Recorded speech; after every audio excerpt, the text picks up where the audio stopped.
What's good, y'all? It's your boy Danza.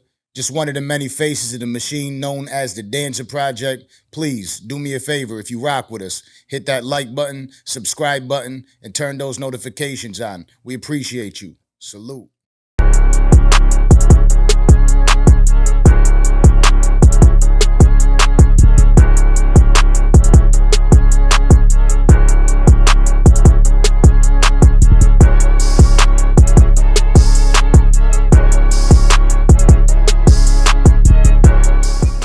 There is nothing in this world that I love more than music. I love music. You know what I mean? Well, my kids.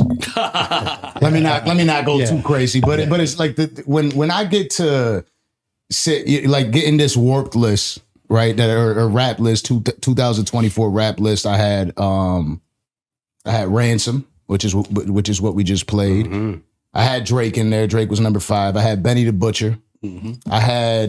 I don't even know what the name of it is. I think it's like Tulam or some shit like that. Zulu. It's Zulu or something. But it's meditation music that I listen to every night. And then there was Lauryn Hill. Lauryn Hill was number 2, right? Because you gotta listen to Lauryn Hill. You know, I got a daughter now. My daughter's got to listen to Lauryn. Right? I like that.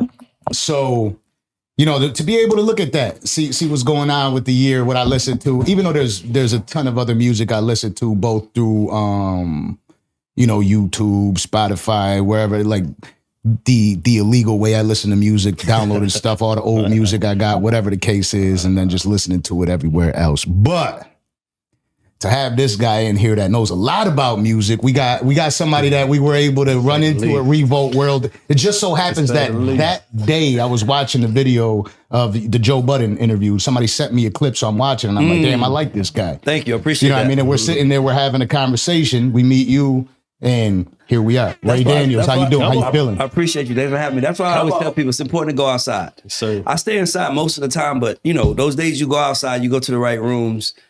I ain't gonna lie, I always felt like this guy was like 6'2". But when they shoot him, he just look how they shoot him and do it. He was my height, so I'm like, you're dancing? No 6'2" for me. Yeah. Oh man. Yeah, when they catch you sitting down like that, you just know, like you look taller than mud. I just met DJ FNN from Drink Champs. He my height too. He looks 6'5" to me. No. Yeah, he does look taller. He look tall, right? But he's my height. I'm like, bro. What the fuck is going on? What I gotta do, bro? That's the TV, man. That's TV put them inches on. Yeah. Well, I mean, there's a reason why we talk shit the way we do. You know what I mean? We had to. Yes. Exactly. That's why we're up here. Yeah. You know, not to get off this, I was talking to my lady last night, and we was talking about a friend of mine who I used to be really close with, and I'm not close with anymore. And you know, because you know, as you get older, you know, y'all start wanting to do the same thing. You know, when you kids and you competing, it's cute, but when y'all grown and competing, it's like you still want to compete. You grown as hell. But what I told her was that he made me great. And the reason why is what you just said. He's 6'3", I'm 5'9". He had green eyes, I don't. You know what I'm saying? Like, it was like, so we was run up on chicks. It was easy for him. He had to lay up. But I had to work for mine. So when it was time to get career shit going, I knew how to work for mine. All he had to do was walk in the room and be cute. And women and everything worked his way. So when things got hard, so that's right, man. Like them inches, you know, when you got that, when you ain't 6 feet, you gotta have something else. You gotta have something about you when you ain't 6 feet. They gotta feel 6 feet. At least. Right. Yeah, I don't like taking the after photos after a podcast when you're sitting there because this he about 6'4", 6'2", man. Yeah. See, you make us look tall. You see how you how much taller you make us look when it's 6'9", like 5'9", like damn, you tall as hell. The tallest I looked is when I stood up to the Island Boys. You know what I mean? Like, that's when I looked tall. Looked like you could throw them around. They're short? Yeah. Oh wow, I didn't know. That's crazy. Yeah, I looked a lot taller that day. Less than 100. But man, it's such a pleasure to have you. It was a dope conversation we had with you because we did that. Like we didn't even release it. We'll release it with the B-roll with this. But so you know what it is, your boy Danza. Got my guy Ray Daniels in the building. What's good? How you feeling? I be looking at people and I watch their work. Yeah. And I'm like, I'm still like, I'm not a young dude, but I'm a young dude in the game. Yeah, for sure. And I see people and what they're doing, and I'm appreciative. You know what I mean? I see it.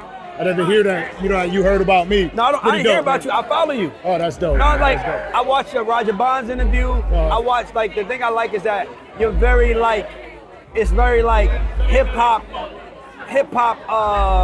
what's the word, not editorial, but, like, journalists. Yeah, I appreciate like, very that. hit, like, obviously I pay attention to people that do this, right? Because you know you gotta watch your competition, but we gotta learn from each other. But your shit is clean, right to the point, bro. Yeah, I want to tell you that, bro. Like I think for me it's just like I'm coming from a fan's perspective. You know what I mean? Like I'm one of the rare people. Yeah. I had no stardom before. For sure. And I'm an entrepreneur, so when I hear people and I'm actually like I'm appreciative of the game. For sure. You know what I'm saying? And me too. Like the effort that it takes to help people. Yeah. Like the effort that it takes to go in. Like people don't understand. Like this is what we doing is very noble. Yeah. Because we informing you. We giving you the information that people 20 years ago had to pay for. So if you just sit down and pay attention, you can go. It's no telling where you can go. Yeah. That's why I appreciate people like yourself. Like for real, straight up. I appreciate that. So the real question is when can we get you down to Miami for a show? I just gave your man my number, told him ASAP. Okay.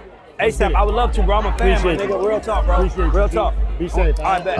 Running into you, and I was just saying, like, it's dope to meet people that know we, It's know fire, me, right? yeah, especially because we're still on fairly the internet. new to the game. We're you know on what the I mean? internet. Yeah. I swear to God, I just told Jack Dance, he's the EP of the show, for my show. Like I'm at Earn Your Leisure event a few minutes ago, and I noticed, like for me, don't get me wrong, guys, like I've done great for myself, but there's always that acknowledgement of you and what part of you are they acknowledging, right? So like I'm at the Earn Your Leisure thing, and it's like Nori walks out, Ray Daniels. I'm like, Nori knows my name. But it's like we all live in this internet universe where we're putting out stuff, and it's like you don't know who knows what. Well, a guy just walked up to me to the event. And he was like, "Bro, I'm like, I know who you are." He was like, "How?" I'm like, "You did the skit where the guy was 30 and then he was 40, and then he was like, see." You know that? I'm like, bro, I saved it. So it'd be like, to me, it just says that we're all on the right path. Like the one thing that I do know is that successful people all have certain things in common. That's even why, like dog, like people at home don't know, but like it was a little schedule mishap, and we weren't gonna do this, and then Danza hit me, and I'm like, bro, I don't know if I'm in the right state of mind to interview. He was like, shit, sometimes I be in that mind state too, bro. I was like, you know what? I'ma come. And that's the important part of like, I just want to give you that on camera because that was some man shit. Like when you work, I've been in the music business 20 years, right? When you do what I do, you have to be the man. You don't get paid not being the man. The artists don't have to be. Artists can throw their hands and hide and, talk shit and hide. Have a bad day. Yeah, like the fact that you hit me, I was like, that's my guy now. Because to me, it's like that's how it started. It's real, yeah. I saw you, saw me. Now it's like sometimes we let other people get in the way, and nah, you hit me, we good. And I appreciate that. On some man shit, I appreciate that. And I appreciate you coming through. Yeah, You know what I mean? Making it happen. 'Cause I know it's a crazy week out there in Miami. I was about to say everybody outside. Yeah. My phone going crazy. I'm with my Basil weekend, I'm with my man. boy Pink Sweats, right? The R&B singer Pink Okay, Sweats. yeah. So we had dinner just now. So he's like, "Where we going after here?" And I'm like, and then Danza hit me like, "How you feeling?" I'm like, before. And by the way, I do things like this to hold myself accountable. I text you, I'm on my way, and I didn't tell nobody yet. So now I gotta go. So now it's like, yo, everybody, I gotta go. What we doing? I'm on my way over there. So I thought I already told him I'm coming. Everybody get in the car. Let's go. So I just respect you for that, man. But yeah, dope, man. I know it's a crazy week out there, and it's good out there. Is Ruby out there? No, I'm fucking with you. That's the more for her. She's out there somewhere in that Tesla. But listen, we're gonna get right to it, right? Because I've been arguing with everybody about this. I'm light skinned. Yes. And I feel like I already know where we going. I heard the music, the producers playing. We came in. He's like, boom. Oh shit! I know what house we in. It's like this is a Democratic house or Republican house. This is a Drake house. Well, I think we'd be Republican, right? Because I think that the whole way it's going down, he's Donald. He is. I don't even want to say his last name because they flagged the video. He really is. Yeah. He really is crazy. That's He wild. is. And everybody turned on him for a good 4 years. Well, Don. Oh yeah, the other guy. Don. No, well, to me, the reason why Don won was because of that. Yeah. If they would have just let him lose and just go out and make noise and just kept running the country, it would have been fine. But they kept messing with him and convicting him and going after him. And by the way, and I thought he was done. And then you get to that. I remember like right around January this year, I was like, if this nigga get to November and win, everybody is fucked. Yeah. Everybody that went after him is fucked. Hey, and he got to November, and now you see. When I saw the Black Power fist with the my American thing, flag behind him and a little bit of blood coming across his face, I said, it's over. But you know, I tell you something. I said over. this election to me is, I pray, this was the most important election of our lifetime because this was the time where and the reason why I say that is because we know where one was going because one was continuing what was happening and we know who the other one was coming. So we kind of, it's not like we don't know what it's going to be like when you're the president. We know what it's going to be like when you're the president. So I remember telling everybody, I'm like, it's going to be a blowout. I just don't know who's going to blow who out. It's not going to be close because I got to just be honest. White people are very passive aggressive. Like, Black people, we want you to know we happy.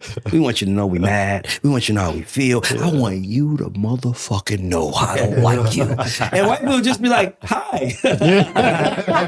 All right. I voted against you, but hi. And so for me, it just gives you perspective, bro. But this election just showed us that, the world is going to be very different going forward. And I'll be honest, I think it's going to be different for the better, not for the worse. And it's not because of Trump. It's because of sometimes we don't need excuses.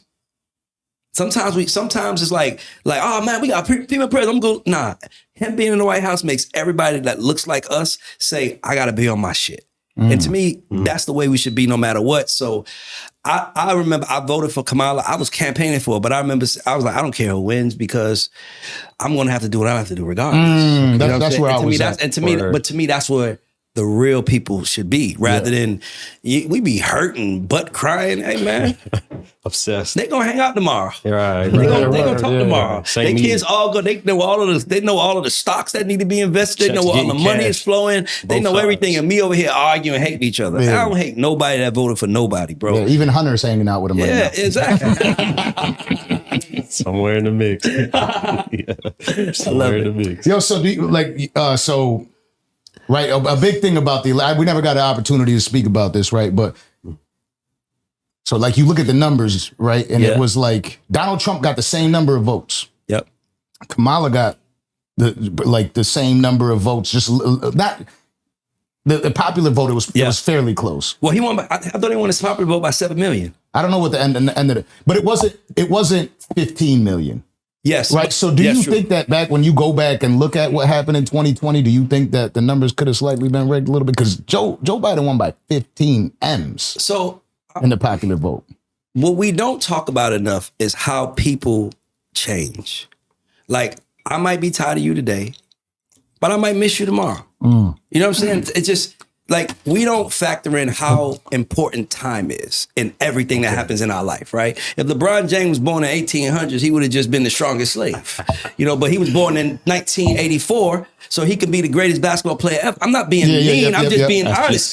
He was blessed to be born in 1984, where he can go take advantage of his talents. There was some people born in 1965 that was making $100,000 a year from the NBA. LeBron's a billionaire. So time, we don't talk about how important time is and how important time is to everything. So when Trump left, you got to remember it was around the pandemic. Everybody was tired of everybody, and this motherfucker was on TV talking shit every day. And I just think people was like, this nigga gotta go, right? And then now we like, well, am I got no money? What the fuck? And I'm just saying this on fact. The problem with the Democratic Party was they want everybody to come. They don't know what their audience looks like. Right. The Republican Party does. They know what their audience looks like. They know how much money they make. They know how they feel. That's why the Democrats is like they did so much inclusion that they started excluding, and it felt like a party that didn't care about men. The Democratic Party to me felt like a party that was tired of men. Because let's be clear, whoever does anybody in this room know who was running with her?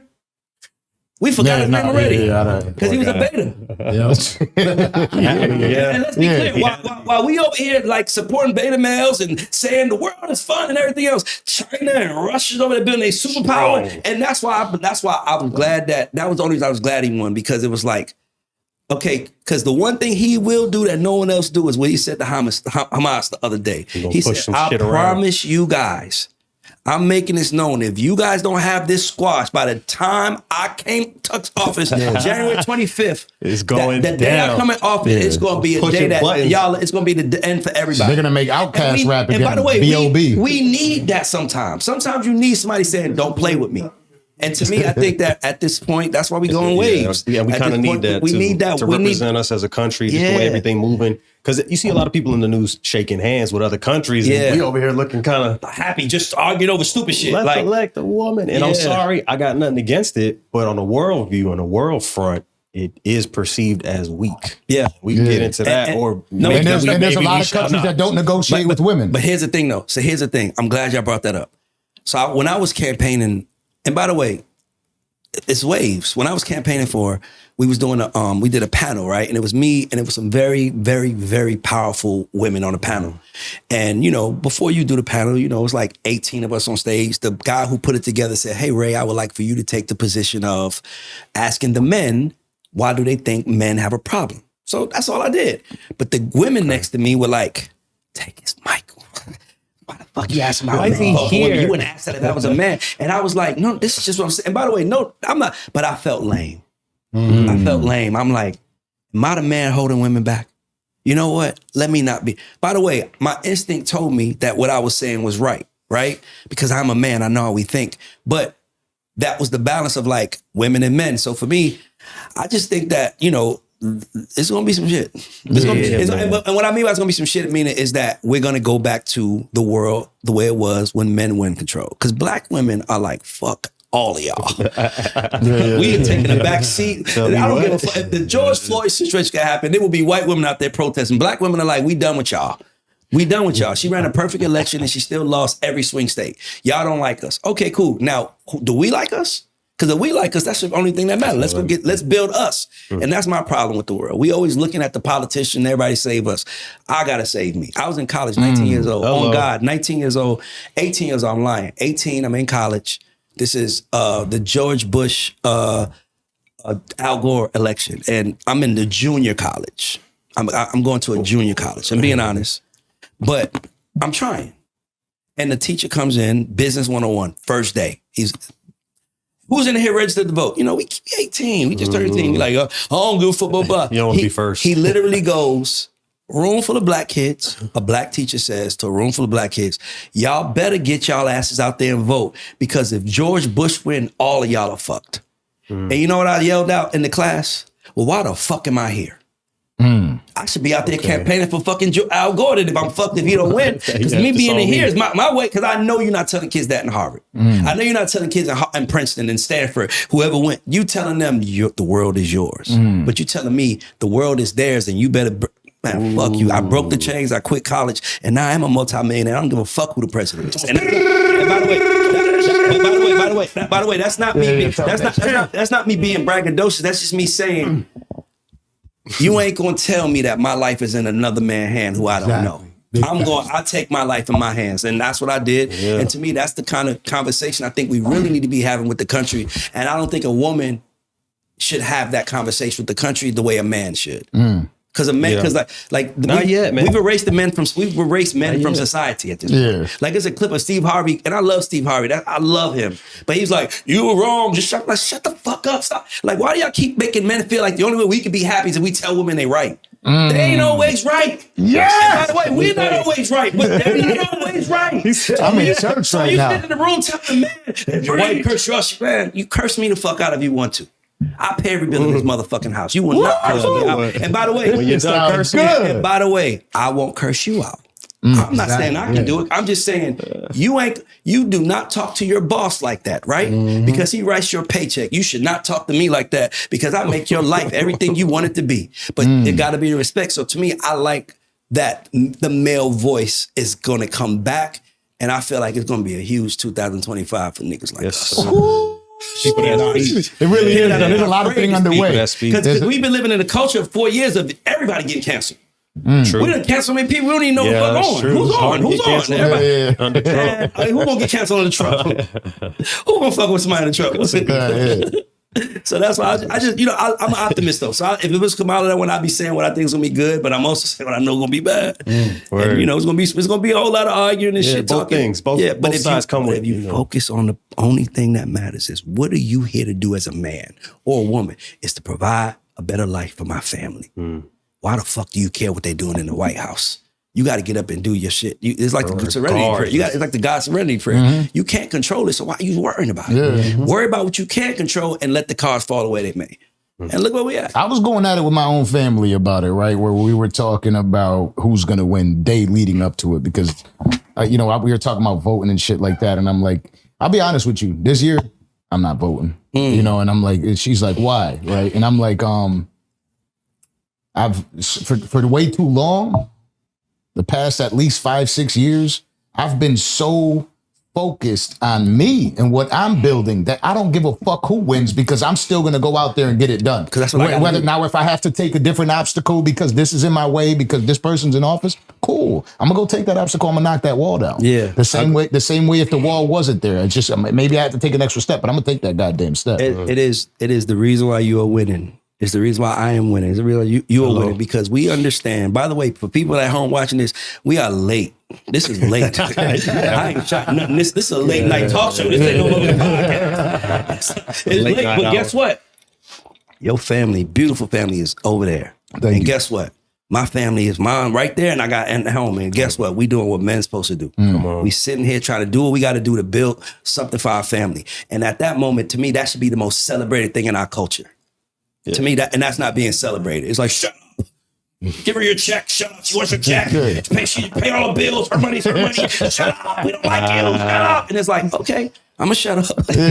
And here this nigga come. Now he going to tell all y'all, shut the fuck up.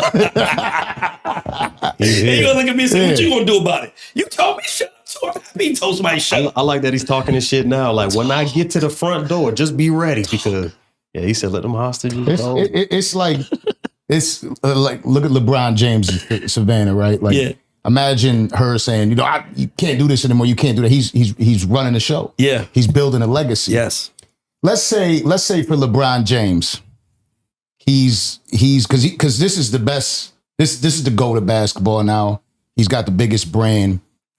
Let's say he's in a dispute with Nike right now.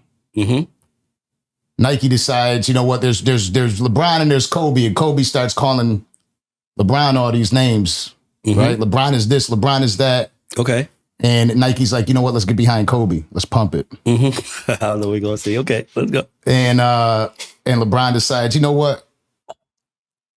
I'm going to sue Nike. Would it be different? Yes. Would people look at it different? Yes. Well, here's America has its favorites. The world picks its favorites. Not just America, that's wrong. The world has its favorites. Drake has never lost. He's never lost. No. But they only... All respect. Listen, Pusha and him, that was some shit where... It was a wild shit. It was like... You gonna go at him? Okay. But at the end of the day, we understood what it was. But Kendrick was on his level. And I would just say, Drake, to me, this is Drake acting like a white man. Let me tell you why. I can prove it to you. Like, dog, let me tell you something. When you are mixed with something, as much as we say you're black, you still have another side of your family that's there. I mean, we just got to acknowledge it, right? Just because we're the loudest and we're like, Kamala's a black woman, don't mean her Indian family. Like, that's my cousin too. You know what I'm saying? Y'all are screaming all day, she black, but she's one of us too, right? We don't want to scream because we don't need to argue with y'all about what she is, because what she is what she is, right? But Drake is, to me, his white man is coming out because he was the biggest cheat code in hip hop history, right? He's from Canada, which means he has a blank canvas. Right. He signed to Cash Money, which is the biggest niggas in the world. So now the blank canvas, nobody gonna fuck with it because he with the biggest niggas. And don't forget, Jay Prince and the Prince family is still telling anybody you fuck with that canvas. And he's been allowed to win and run the world. And by the way, none of those people have said a word. And to me, that's a sign. Why none of them saying a word? Because you have been able to play both sides because you are both sides. I'm not disrespecting anybody, but you are both sides. You can say nigga and you can wear a yarmulke. My nigga, you have the advantage over everybody. You have the advantage over everybody. You lived in a Jewish neighborhood and your father's a pimp from Memphis. My nigga, you cannot lose. But you did.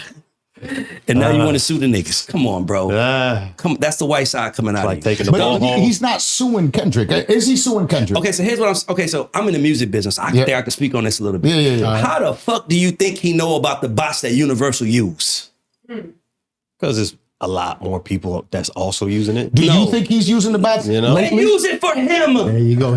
He knows. So this is what we were talking about. Because you know what they do, because they've done it for you. Because they were white men talking to their half-white little superstar, say, hey, buddy, this is what we really do. And you're exposing your side now. So now they're looking at you like, nigga. But isn't that putting himself on the cross, for lack of a better term? Who's putting this on the cross?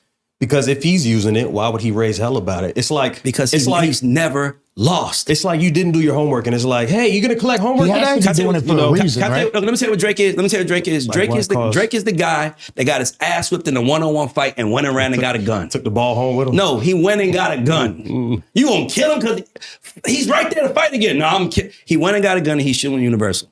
That's what he's doing. So, but if and I want to play devil's advocate here, but if Universal is taking like the rumors are out there, right? And if Universal is trying to downplay him, ain't that the way to move as a business? If somebody did it to you and they were like, yo, I'm gonna give you, let's say they took $500 million off the table. Yep. You ain't coming back at him? No, but my thing is this. Are you coming back at him? Are you swinging back? No. Coming back. You're not gonna swing back at you? Can I tell you why? Why? Because before I swing back, I'm gonna say to them, like, well, shit, what's the difference between when Pusha came at me? What's the difference? Pusha was a little nigga, like to him, to his status. Even though Pusha by the way, I love Pusha, but he was like, Drake is the biggest rap star probably of all time, and Pusha is just a really great lyricist who's had a lot of success, but nowhere near, right? And it's like, what did Drake say on the beginning of that response to Push? You got the fucking nerve. And guess what? That's what Universal's saying to him. You got the fucking nerve. Right. You got the fucking nerve. You can't even take a loss, my nigga. It's a loss, bro. You in the hood, you get your ass whipped and you that's it. So if you go kill something, it's like, bro, take it like a man. Take it like a man. You lost, that's it. And you started it.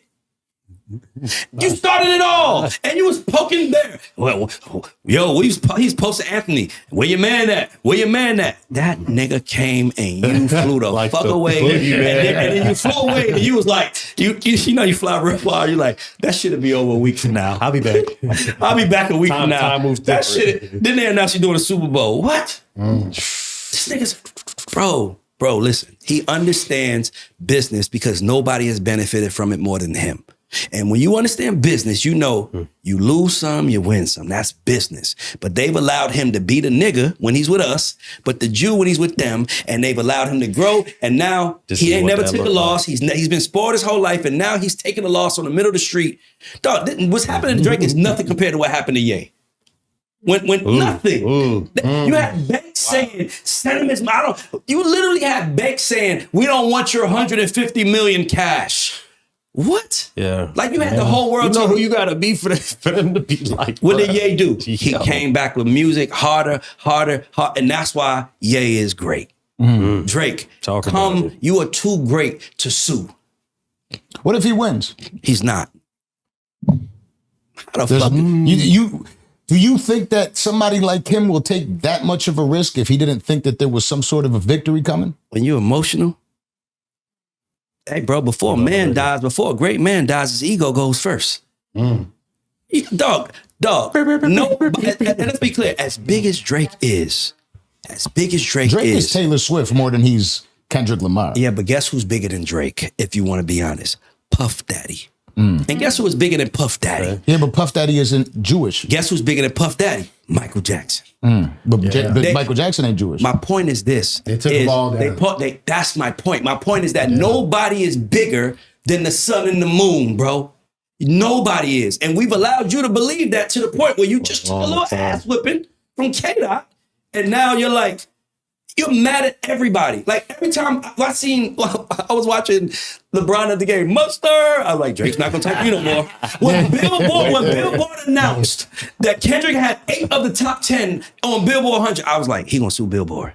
Why y'all putting that man business out the street that he bigger than me? Bro, you've been bigger than everybody. Right. My nigga, you came in with Wayne and shat on that nigga. Got bigger than him and never looked back. That's why he didn't say nothing. Got big as fuck and left Cash Money. That's why they didn't say nothing. You fucked your nigga. You was fucking niggas' baby mamas. That's why they didn't say nothing. You was doing all this shady shit behind people's back, and niggas start finally caught up, and they did, and you didn't say nothing. And guess what? They was smart. We can't argue with you because they're gonna say it's beat him. Drake fucked my bitch. So what? Be bigger than him. Fuck his bitch. Beat him. What you gonna tell him? So guess what the niggas did? Who can beat this nigga? You. You know that's what they did. And this nigga did it. He was like taking the ring, man. It's like you mad at DeMar DeRozan, my nigga. You know how much DeMar DeRozan has done for the Raptors? Yeah. now you're so big in Toronto that we can't even like a nigga that helped us all these years because you matter that much. Sit your ass down. I don't blame Puff for smacking this shit out of you. Let me tell you something. Everybody, and this is no disrespect, everybody has to be humbled in life. We all have hard days. How you handle it tells me everything about who you are as a man. And to me, it's like, bro, sometimes you need that. Because what he did to Puff was fucked up. Like, that was dirty. With the track, I tell you a track to write for me, you don't call me back, and you take the track, put it on yourself. And you think, who gonna touch me? Puff said, I'm gonna way outside the club, nigga. Puff said, I dare one of your security guards to touch me, nigga. So now it's me and you, and you get slapped. So my thing is this, is that, and it can happen to anyone. So my thing is this, is that you thought you were bigger, and you're not, because none of us are. You ain't God, my nigga. You took the loss, nigga. Take it like a man, nigga. Jay-Z, that's like Jay-Z suing Nas, Nas suing Jay-Z because he said he fucked his baby mama. Like, never. Right? Like, what are we talking about, my nigga? This is man shit. This is war. You was in a war that you started and you took a L. Nigga, sit down. Weren't we always waiting for somebody to step up to the record labels, though? Yeah. But guess what? That's what's cool about it. Guess what? Nah, that's whack. That's what's whack about it. I think so. Because he the nigga who? Because he name a nigga that got $500 million from a record label. Nigga, you can't even name a nigga that got $250 million from a record label. You got $500 million from the niggas and you, dog, you spoiled. By the way, if that was my friend, I'll say the same thing I'm saying to him now, because that's what friends do. Right. Friends tell you what you need to hear, not what you want to hear. You spoiled, bro. You too good. You're too good, my nigga. That's my only issue with LeBron. You're too good to chase strings. Are you chasing? You're too. God gave you something that if he gave me, or if he gave some, bro, you too good. That's not a diss. To chase. Right. Sit still. Kings don't run behind motherfuckers. Kings stand still. I don't give a fuck if the kingdom I got is just me and this cardboard box. I'm the king of this motherfucker and I ain't moving. And I'm gonna build another box tomorrow, and while y'all laughing at my box, nigga, 6 months from now, that motherfucker ain't laughing to laugh at now. Now who laughing? That's why I don't laugh at people. I'm not laughing at what Drake going through. I just can't believe that he made that much money. You ain't smart enough to see the play. Bro, take the L. Cool. Lucien got you. You got me. I'm gonna get your ass next time. Right. That's all you do. That's business. That's business. You don't think that Elliot has something to do with it? Instead of not Lucien, Elliot? Elliot is at another company, so I don't know if he could, but anything that's digital can be altered. We all know that. Anything that's digital can be altered. You can't alter going to the store buying 1 million things, but you can alter 1 million things being bought at another zero. Drake knew that. Bro, the music business is in so much trouble right now. And Drake was the one person that understood why, because he was the one person that sat at the table next to the king. The king is Lucien. And Lucien probably treated him like a son because he saw he was half of him. And now this nigga acting like a bitch because he lost. So now you lost white people too. Niggas, you lost, already. You already lost us. Now you lost white people. Nigga, they ain't even look at you like you're silly. I thought you, listen, man, you ain't all of us. You know you're not all of us, right? You know you still some of them, right? Over there. You had motherfucking white people all of I don't think he should do that. You had motherfucking hard. What's the motherfucking name from TMZ? I think that's a good idea. Like the motherfucking TMZ. Hard stress. I don't think this is a good idea. He the black V-neck. Come on. You know what I hate about it though? I'm gonna be honest. Here goes why I'm out here defending Drake. I feel like too many people have become like we used to have a middle ground. Right now, a lot of the journalists, a lot of the people in the industry, I think Elliot Wilson's going a little too hard at being like you can't post 70 screen records in a day. I think Joe Budden is very angry, but I always see here goes the problem with Joe Budden. That's actually really funny. I was always a huge Joe Budden fan. So when Joe Budden, I think Joe Budden beat Drake in their battle. Even though Drake just threw subs, I think he threw subs for a reason because he wouldn't want to give Joe that light. Okay. I think the 3 disses that Joe came at him with he killed him. Yeah. But Joe's been mad for a long time, and I remember when he got mad. Yeah. You know what I mean? I remember it because I was mad with Joe because I was such a huge Budden fan. And I'm like, damn, you gonna let her swim with the dolphins? You know what I mean? Like, get her back, Joe. Yeah. You know what I mean? And then anybody like that, there you go, right there, like, you were fucking this bitches behind his back. That is the type of shit that Joe is mad for. So when I see Joe, I always knew this one thing about Joe. He gets angry and he can't let shit go. Okay. Right. So when you watch him, even his raps, when he was mad at Game and 50 and Saigon, you know what I mean? When he was mad, he was fucking mad.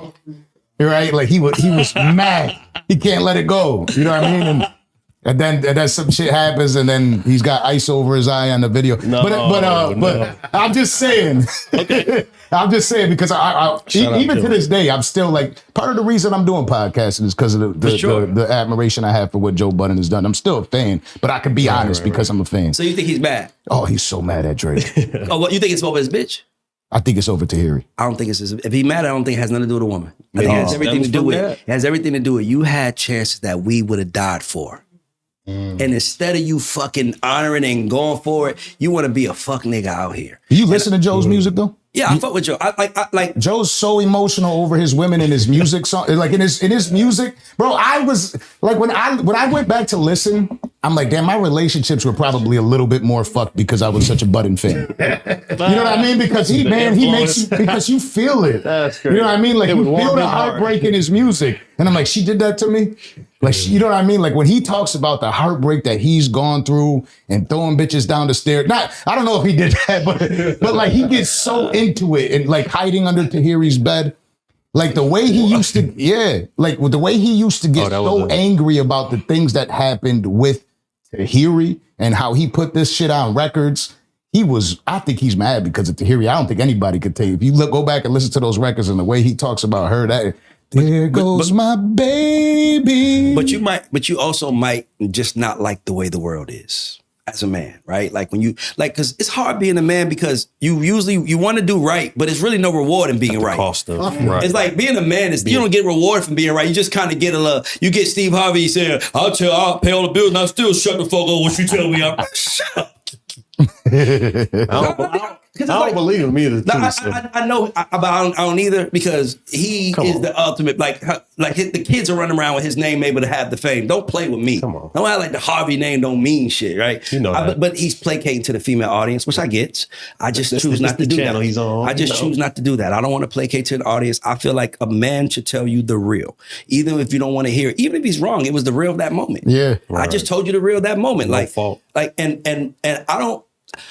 I think Mad Joe works for him. Absolutely. And it's like I think that what everybody figures out is the character they're building. So for me, I don't think Joe gives a fuck as much as it's like, if y'all want to see it, I'm gonna give you something to look at because this how I keep the eye here.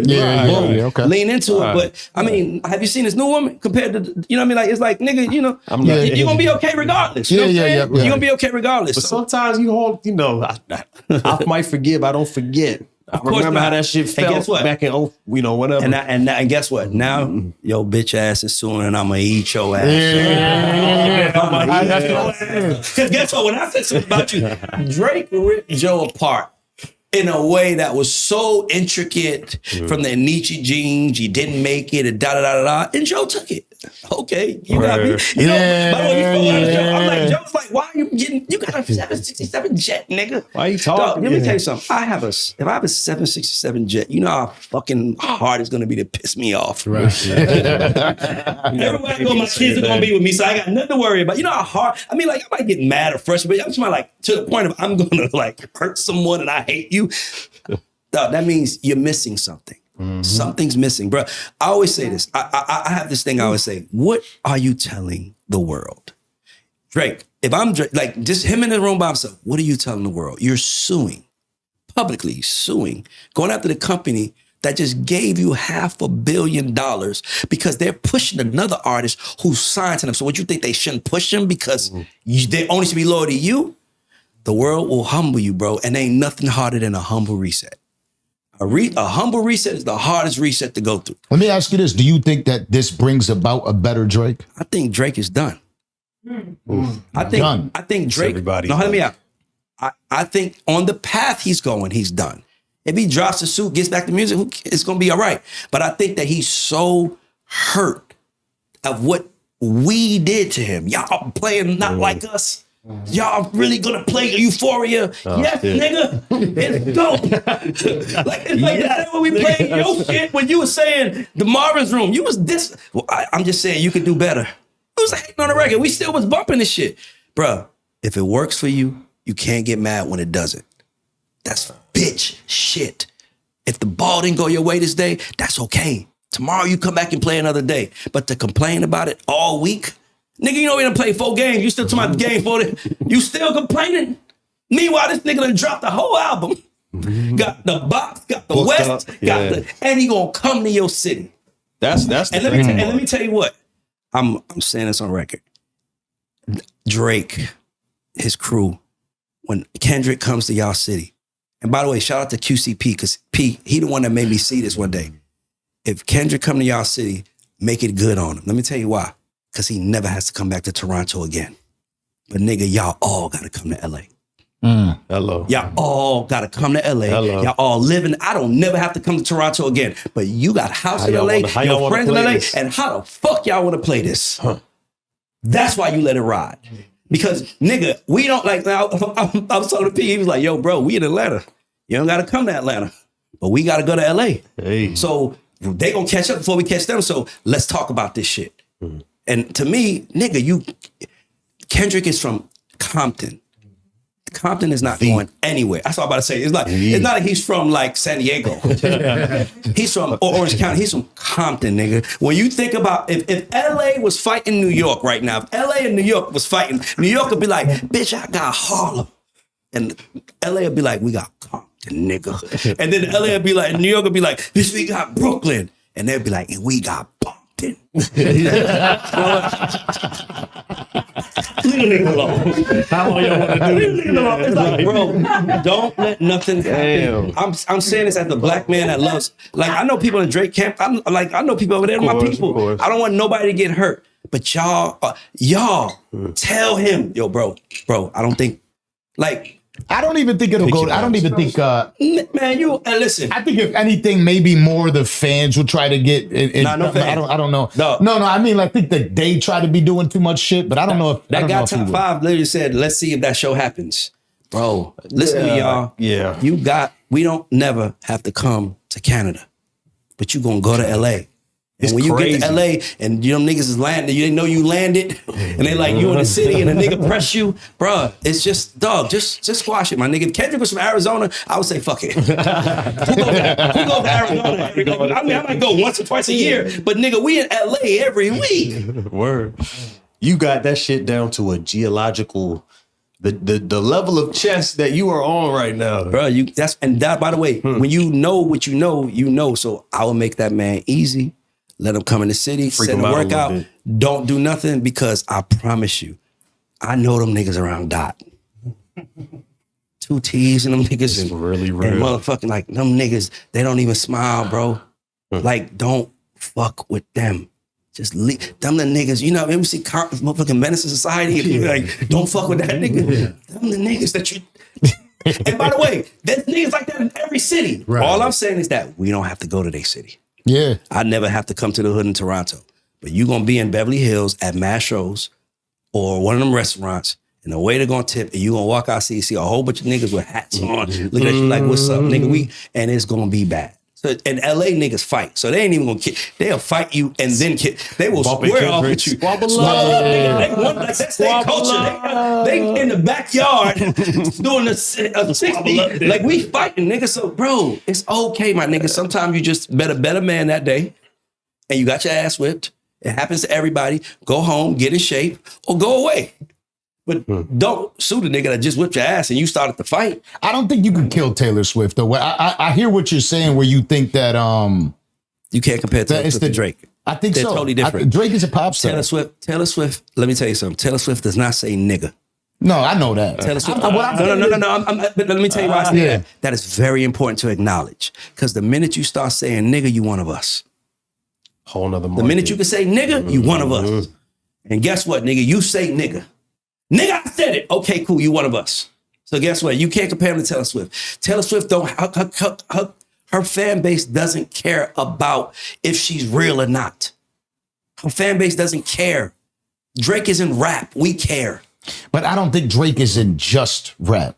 Right? Drake, you can go to the Caribbean and they're going to play his music and nobody knows a fucking thing he's saying. Of course not. He's not just, saying? So, but he's a rapper. So Drake's numbers are always going to be up. LeBron is a billionaire, right? What does LeBron sell? Sneakers, motherfucking media. He got media company, movies. Nigga, he got selling something, like everything. You know all that shit happening because of what he does on the court. Okay. If he stops doing that, he doesn't get none of it. That's what I'm telling you. LeBron could leave now, and he's good leave forever. now because he's 22 years in. He can leave now. Right? No. But guess what? If LeBron got dunked on, or LeBron's son got dunked on by a player on the Memphis Grizzlies, and LeBron filed a class action lawsuit against the NBA, because y'all know that's the problem. Yeah. That's dog. Business is business. You win some, you lose some. The blessing is you get up the next day and fight. Yeah. That's why when someone dies, we mourn it because he can't fight or she can't fight. But the next day, you got a chance to get up and fight. And I think everybody was looking forward to it. I'm like a movie buff. You ever seen Superman 2? Superman 2 is one of my favorite Supermans. You want to know why? Okay. Superman 2 is the one where he was fighting the three motherfucking people, the three people in black. Remember that? Yeah. General Zod. Now, remember it was that part where Superman, he's been perfect. No, that motherfucking curl. Yeah. That shit never moved. And here comes General Zod now, throwing buses at people. This nigga Superman looking like, he left and didn't want to be Superman no more. Yep. Got his ass slipped in the bar with the bleed. That first we saw some bleed. That nigga said, I don't want to be Superman again. Dog, everybody has a bad day. Don't let a bad day think you have a bad life. Hello. Yeah, he's not wearing it too well, I feel like. Because he light skinned.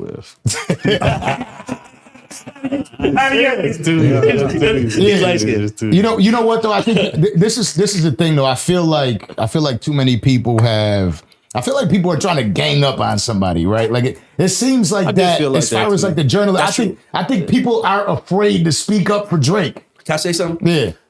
Now I don't know this to be a fact, but what are they telling the world? Like if my family is here and somebody come and start jumping on me and my family allow it to happen, what did my family just tell y'all? We don't like that nigga. We don't fuck with that nigga. He's our family. We don't fuck with that nigga. So, we're telling the world what it is, bro. You're telling the world what it is. You're mad because you lost. You better get your ass on a 767 and fly around the world, fuck bitches for the next 2 years and make people call you and say, we miss Drake, we miss Drake, we miss Drake. And when you come back, they gonna forget about the Kendrick fucking loss. But you still going on. You announced it. Custard. Okay. Yeah. You need one of Mustard Beast right now, my nigga. I feel like something's coming. I think what's coming is the end. I don't feel like the end is coming. You played it. I don't feel like the end is coming. Okay, how do you play it? Let me say when I say the end. Let me tell you what I mean by the end. The end to me means the peak. He's hit his peak. There'll be another higher moment. That's what I mean by the end. Like as far as the undefeated, there's a stain there. Okay? My nigga, my dog. Like it's like it's like be light skinned and right. It's like Floyd has built his career on TBE 50-0. Nigga, the minute that every time he get in the ring, he giving a chance for that dash on the other side of the turf from a 0 to a 1. That's why he take it so fucking serious. And that's why he's so great. Bro, you lost. You underestimated your opponent. That's one of the laws of power. That shit hurt. Never underestimate your opponent. You did. And and by the way, not only did he beat you, he's the biggest he's ever been. He just dropped the album that got crazy records on it, and he about to do the Super Bowl while you over in Australia performing for people that never see you before in 15 years because you didn't give a fuck about them because you was over here getting money. Now, what can we do for the Super Bowl? How can I make sure that people don't ask me where I'm at for the Super Bowl? I'm going to be on tour. Let me go somewhere where no one has seen me. I can't say I blame him. He's going to fill up the stadium. What are you supposed to do? It's going to be, guess what? The stadium is going to be 98% white. You and I know, all y'all know, y'all all know in this room know that once that audience ratio, I didn't even know Australia had black people. White. It's like MC Hammer. We see the MC Hammer movie and it was just niggas in the, let's get it started. It was niggas there. My name is Hammer. We was loving that nigga. Then we go, too legit. All right, nigga, hey. Listen, I'm not changing my stance. I think Drake's got something coming for everybody. And it's gonna change the game. And I'm excited to see it. I'm really good at this. You know what? I'm really good at this. There's something came 6 months ago. It's called 100 gigs. That's why he's mad at Universal because they didn't promote it. He's really blaming. What could you, if you know, what would 100 gigs was that? Been like? It was his offering. It was his way of saying, okay, that's over. Let's talk about this. And we didn't talk about it. It was like a guard way to do it. Yes, putting it nicely. Yes, and to me, it's like, dog, you tried and you put that out, but you're not muffling what just happened. Damn, it's like that. It's like the elephant in the room. Is you want to say something? It's weird. But he's still the guy that is bringing in the most money to these streaming platforms, right? He is still the most streamed artist.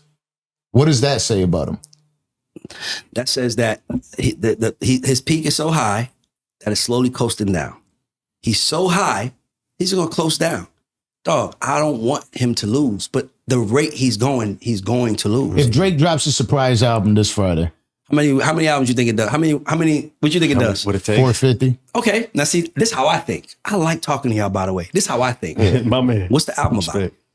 You can't just drop it. You wasn't gonna drop an album talking about girls? I think you talk about bitches. So you mean to tell me you're gonna, while this nigga's over there don't squabble up and all this other shit, you I think he's talking about bitches. He will lose. You better talk about bitches your son. don't like losers. You better talk about bitches. I'm not being honest. Bitches like, listen, a bitch is like, I'm coming with the winner, I'm leaving with the winner. That's what a woman, we know that as men. That's why we gotta watch ourselves and make sure, because she will leave. You know what's crazy is I actually think both of them are dope. Right? Incredible. Like, I think regardless of what way we look, I think J. Cole's dope. I think I like what J. Cole did because J. Cole stayed J. Cole. And that's what I like about it. Like, J. Cole apologized, he backed out, whatever, but J. Cole has been telling us that's who he was his whole fucking life. Every fucking record he's ever told us, he's been a nice guy. Yeah. You know what I mean? Like I don't like how J. Cole dropped that album and pulled it back though. That's what pulled the disc back? Yeah. I do because I think a conversation was had. And I think he was like, this ain't for me. This isn't me. And I think that's always been true about J. Cole, right? Like he's always been somebody that's kind of like, he fucking with both. You don't feel like that's throwing a rocket and hiding your hand? Well, it's out there, right? But he also went out there publicly and made himself look like a fool to a lot of people just to be who he is, just to stay J. Cole. You know what I mean? And I like that about him. I'm okay with this. Right? I'm okay with people being themselves. And I think that's who J. Cole is. We never factor in that J. Cole is half white too. No, I know that was coming. I knew it was coming. That's the part that I think everybody's factored that. That's been an argument for a lot of people. I'm not, the only reason, by the way, I love my family is working with Cole. Like I love them, but big Cole when fan. you talk about it, this is the problem. Like if I talk about sports, I can say he's fucking 6 feet, he's 7'4". He's gonna be my center. You're not looking like, man, I could do it. I'm bigger than that. It's like, bro, he's 7. That's what he's built for. That's what he's built for. That's what you're built for. You know what I'm saying? So I just think that Cole, I think he grew up in a house with a white mother. Right. Like, you gotta understand something. Like, we have black mom. Black mom would tell you, you nigga, shut the fuck up. Get the fuck, I'll beat your motherfucking ass in here. Like, she'll tell you go fight. Yes, nigga. Yeah. And I'm saying, I'm just saying that you gotta factor that in. You have to factor in who people are. And to me, the one thing about Cole and Drake is that they both grew up in white households. So it's almost like they are a little docile, like calm, like timid. Because they didn't grow up like, nigga, I'm from the hood, nigga. We was aggressive. The minute you walked out the house, it was up. You know what I'm saying? And by the way, I ain't saying like I was a nigga, but you knew how to be prepared for it. Right. So don't factor that he's white. And by the way, let's not factor that Kendrick is dark as they come from Compton. You know, like it's just a different, bro. It's his time. It's all God's time and it's his time. And guess what? When it was your time, we loved it. And it's his time, we should love it too. What is the reception if Drake drops an album from your side, from you knowing it? Like let's say he is talking shit. About Kendrick, answering it? Yeah. He sells 500,000. But gotta say but even if you don't think he would sell 500,000 with talking about women?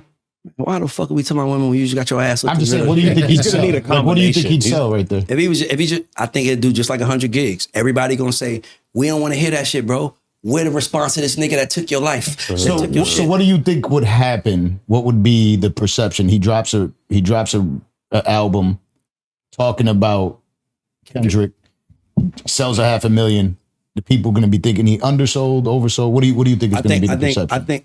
I think that when you get to a certain point where those guys are, it doesn't matter what you sell. You are the mountain. It matters it matters what you did that day. So it's hard to say if he dropped the project because like Kendrick dropped the project. That shit was nothing like none of the other, that wasn't we gonna be all right. Right. That, you know what I'm saying? Like that's the era he's in. That's why it works. So it matches the character. Right? Drake, your character is in disarray. You cannot come and act like it's all normal. No, he needs a combination. He's got to do like a feature. So in the you tell me, you know how to work with artists. Yeah. What's your plan of attack if you're managing Drake right now? Well, first, right now, I took over today. We dropping a lawsuit. And we're gonna take our L. And we're going to come. Is it a lawsuit or a petition? And I'm just... Well, whatever it is, we're going to announce that it was a mistake. We don't want to do that. Lucien, my bad. New direction. You did. Y'all been too good to me. That's like Lil Wayne suing Baby because they blew up Drake over him. Nigga, we did what we supposed to do. Nigga, we put the fuel behind whatever motherfucking car, and I gave you 100 gallons. I gave you 100 gallons. I gave you 100 gallons. His 100 gallons took him 100 miles. Yours took you 200. This nigga took him 20,000 miles. Everybody shut the fuck up and get your gallons to him. And that's what you supposed to do when you win. Exactly. So for me, if I was his manager, I'll say, hey, look, bro, like I would disappear. I would drop the lawsuit. I'll disappear, and people would catch me here and there. Wonder what I'm doing. Like, what's he doing? What he's doing? I wouldn't say a word to nobody. And then I'll make y'all miss me. I got enough money. Y'all will miss me. Y'all will miss me. I might drop an album the day of the Super Bowl. Just to give y'all something to throw it up. Like, flex your power. Like, if I'm Lil Wayne, I'm going to do a motherfucking, the weekend of the Super Bowl, I'm doing Louisiana Fest. Right. I'm going to show you my power. But I'm pretty sure you feel like me. If NBC came to us before you started the Danza Project or before I started God's show, said, we want you to be the host of the late night show, we would have jumped at that shit in the heartbeat, right or wrong. But they didn't. Yeah. So what we have to do? Yeah. Spend our own money, invest in ourselves, and go out there. Because that's what a man does. Hello. We don't sue NBC because they're not looking at us and they looking at the other motherfucker. We build our own table. And that's what I was telling them to do. You got the biggest table in the house. Why you worried about it? Fuck that nigga. Yeah. But let's make it easy for him because we live in LA and he don't live in Toronto, and that is very, very important. Yeah, you hit the nail on the head with that one. Like, come on, bro. Like, look at what these rappers getting murdered at. Like, LA, getting robbed out there. Like, bro, that is their culture. Leave them niggas alone. Please, my niggas. Yeah. Just be nice and say, cool, please. And I'm saying that as a nigga with love because I don't want no one to shed blood, but. Boy Wonder, all of his producers, I'm cool with all of them. They might be in Chalice working, and now you in Toronto thinking this whatever. And now he come out, leave it alone, bro. Yeah. You know, this is the first time I think he's paying for being Canadian too. Because it ain't, we gotta hold it down. He from Atlanta. He Atlanta, we Atlanta, no matter what, right or wrong. Atlanta. There's none of that. There's no home base. Yeah, represent for the South, represent for the East Coast, represent for no, he don't got that. Who's holding him down in Canada? Like, yeah, big dog. Like, yeah, you don't got that. Hey, Drake, you better do something to help me out. Do something. You know what I mean? Because Ray is in here talking mad. No, I'm not talking. I'm telling the truth. Because let me ask both of you guys, you two, bro. Let me ask all three of y'all a question. What if what's happening to him right now is the karma for all the shit he did? That's I mean, I don't think it isn't. Then his karmic debt is being paid right now. Why are you putting it back on me? I just feel like for me, I like the storyline. I like this lawsuit. I like seeing what's going to happen with UMG. I do. I've been waiting for somebody to do something for a long time to see if they could switch the way everything works. I think it'll benefit certain artists. And I also, like, I got my own interests, all right? Like, that I speak about a lot, but I'm not gonna say them, and I'll talk about it after the show. But I got my own reasons to want to see who's exactly bullshitting their numbers. You know what I'm saying? I hope that if he does go through with this and you don't take over his management side, that we could figure out, is this person bullshitting about their numbers too? Because I feel like you might be full of shit. I feel like you might be full of shit. I feel like you might be full of shit. And I've been over here sitting and doing what I'm doing, and I don't play that game. Well, I'll tell y'all one thing, and it's the last thing I can say on this subject. Unless y'all want to keep going, but this last thing I'll say, they not like us. I don't give a fuck how many bots they put behind that shit. That shit was still a hit. Yeah, I agree. I agree. It wasn't like that's a record. Like it's everywhere. So like you go to see the NBA when like they played on TNT and then Jalen Rose like, hey, don't play that. Drake might sue it. Like it's like, oh, you the butt of the joke. That's true. Listen, I like Family Matters. I love Family Matters. I think it's a dope track. And I heard Like That. The first time I heard Like That, I'm like, this shit is trash. I can't believe he did this.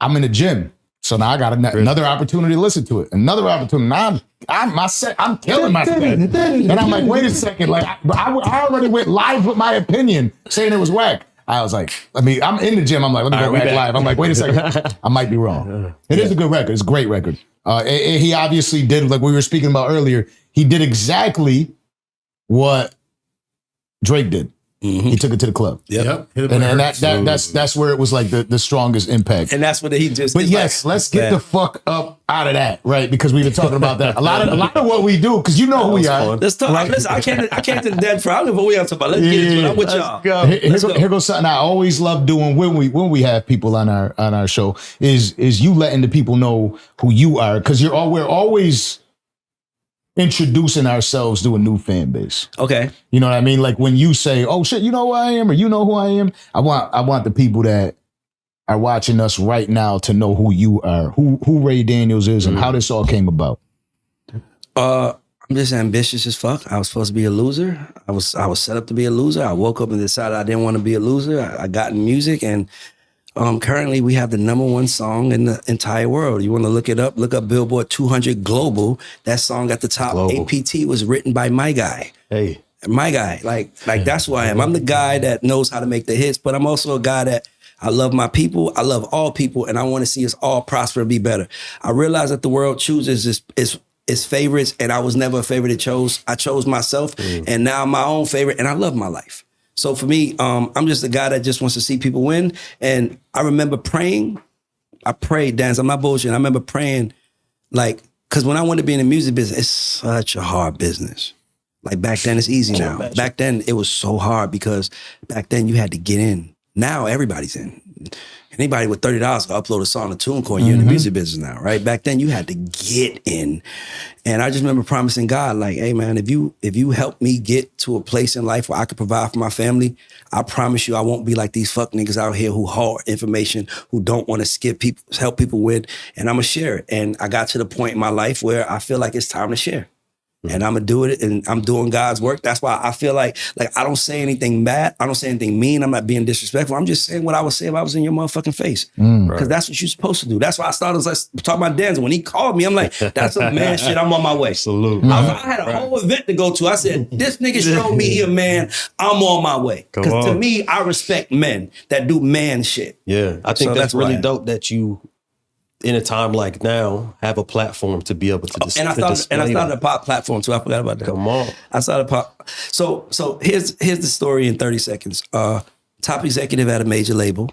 I wrote a letter called Dear White Music Execs, where I was explaining to my white counterparts the difficulty of being a black person in entertainment. This is right around George Floyd's situation, where everybody's sensitive now. So I'm like, look, this is what we go through as black people. We told to work twice as hard to work half as much. I just met y'all two today. Have y'all heard that? You're a black man. Yeah, have you heard that?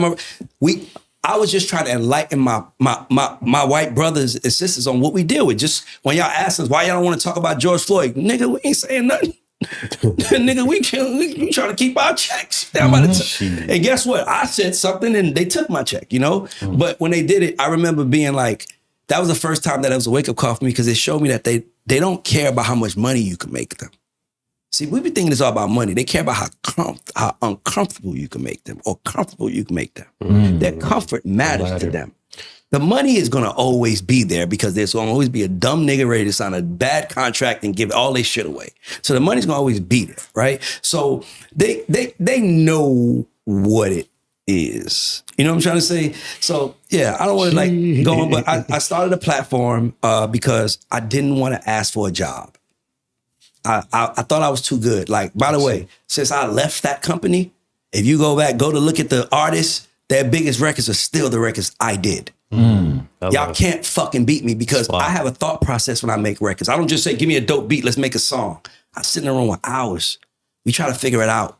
What is it? What's the brand? Everything. And they don't have that because they don't have me. And, you know, they don't give a fuck and I don't give a fuck either. So now I started a platform and I don't never want to take a job in the music business again. As an A&R, I will never.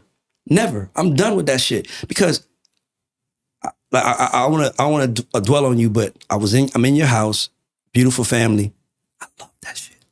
I see it like that. Man, when I got the address, I don't know if I'm coming to a studio. I don't know if I'm walking in. It's gonna be a niggas in here smoking. Yeah. I walk into a man's home, seeing his family, made me even happier. I came because this man is doing something for his family, and if I can show up to help move that a half an inch, I did something. And to me, that's what it's about. It's about, you know, doing the right thing. And, you know, I started this platform and shit started blowing up. And we all cool now. But I'm a free nigga. Hey, employed myself. And Puff wasn't a free nigga. Yep. We saw that. The minute that he spoke up against the people that was empowering him, they went after him. So he was free for a while, but no. But he was. But to me, Kanye is a free nigga. He don't answer nobody. And boy, does he pay. And by the way, he pays, but guess what? He also gets paid. So for me, I just don't want to be owned. Because when you own, you're always compromised. And a lot of these guys are owned, which means they're compromised, which means you don't know what really is going through their head. When I worked at a label, I told niggas the truth. Hey, bro, I ain't never lied to a nigga. Man, these motherfuckers want your shit because it's hot.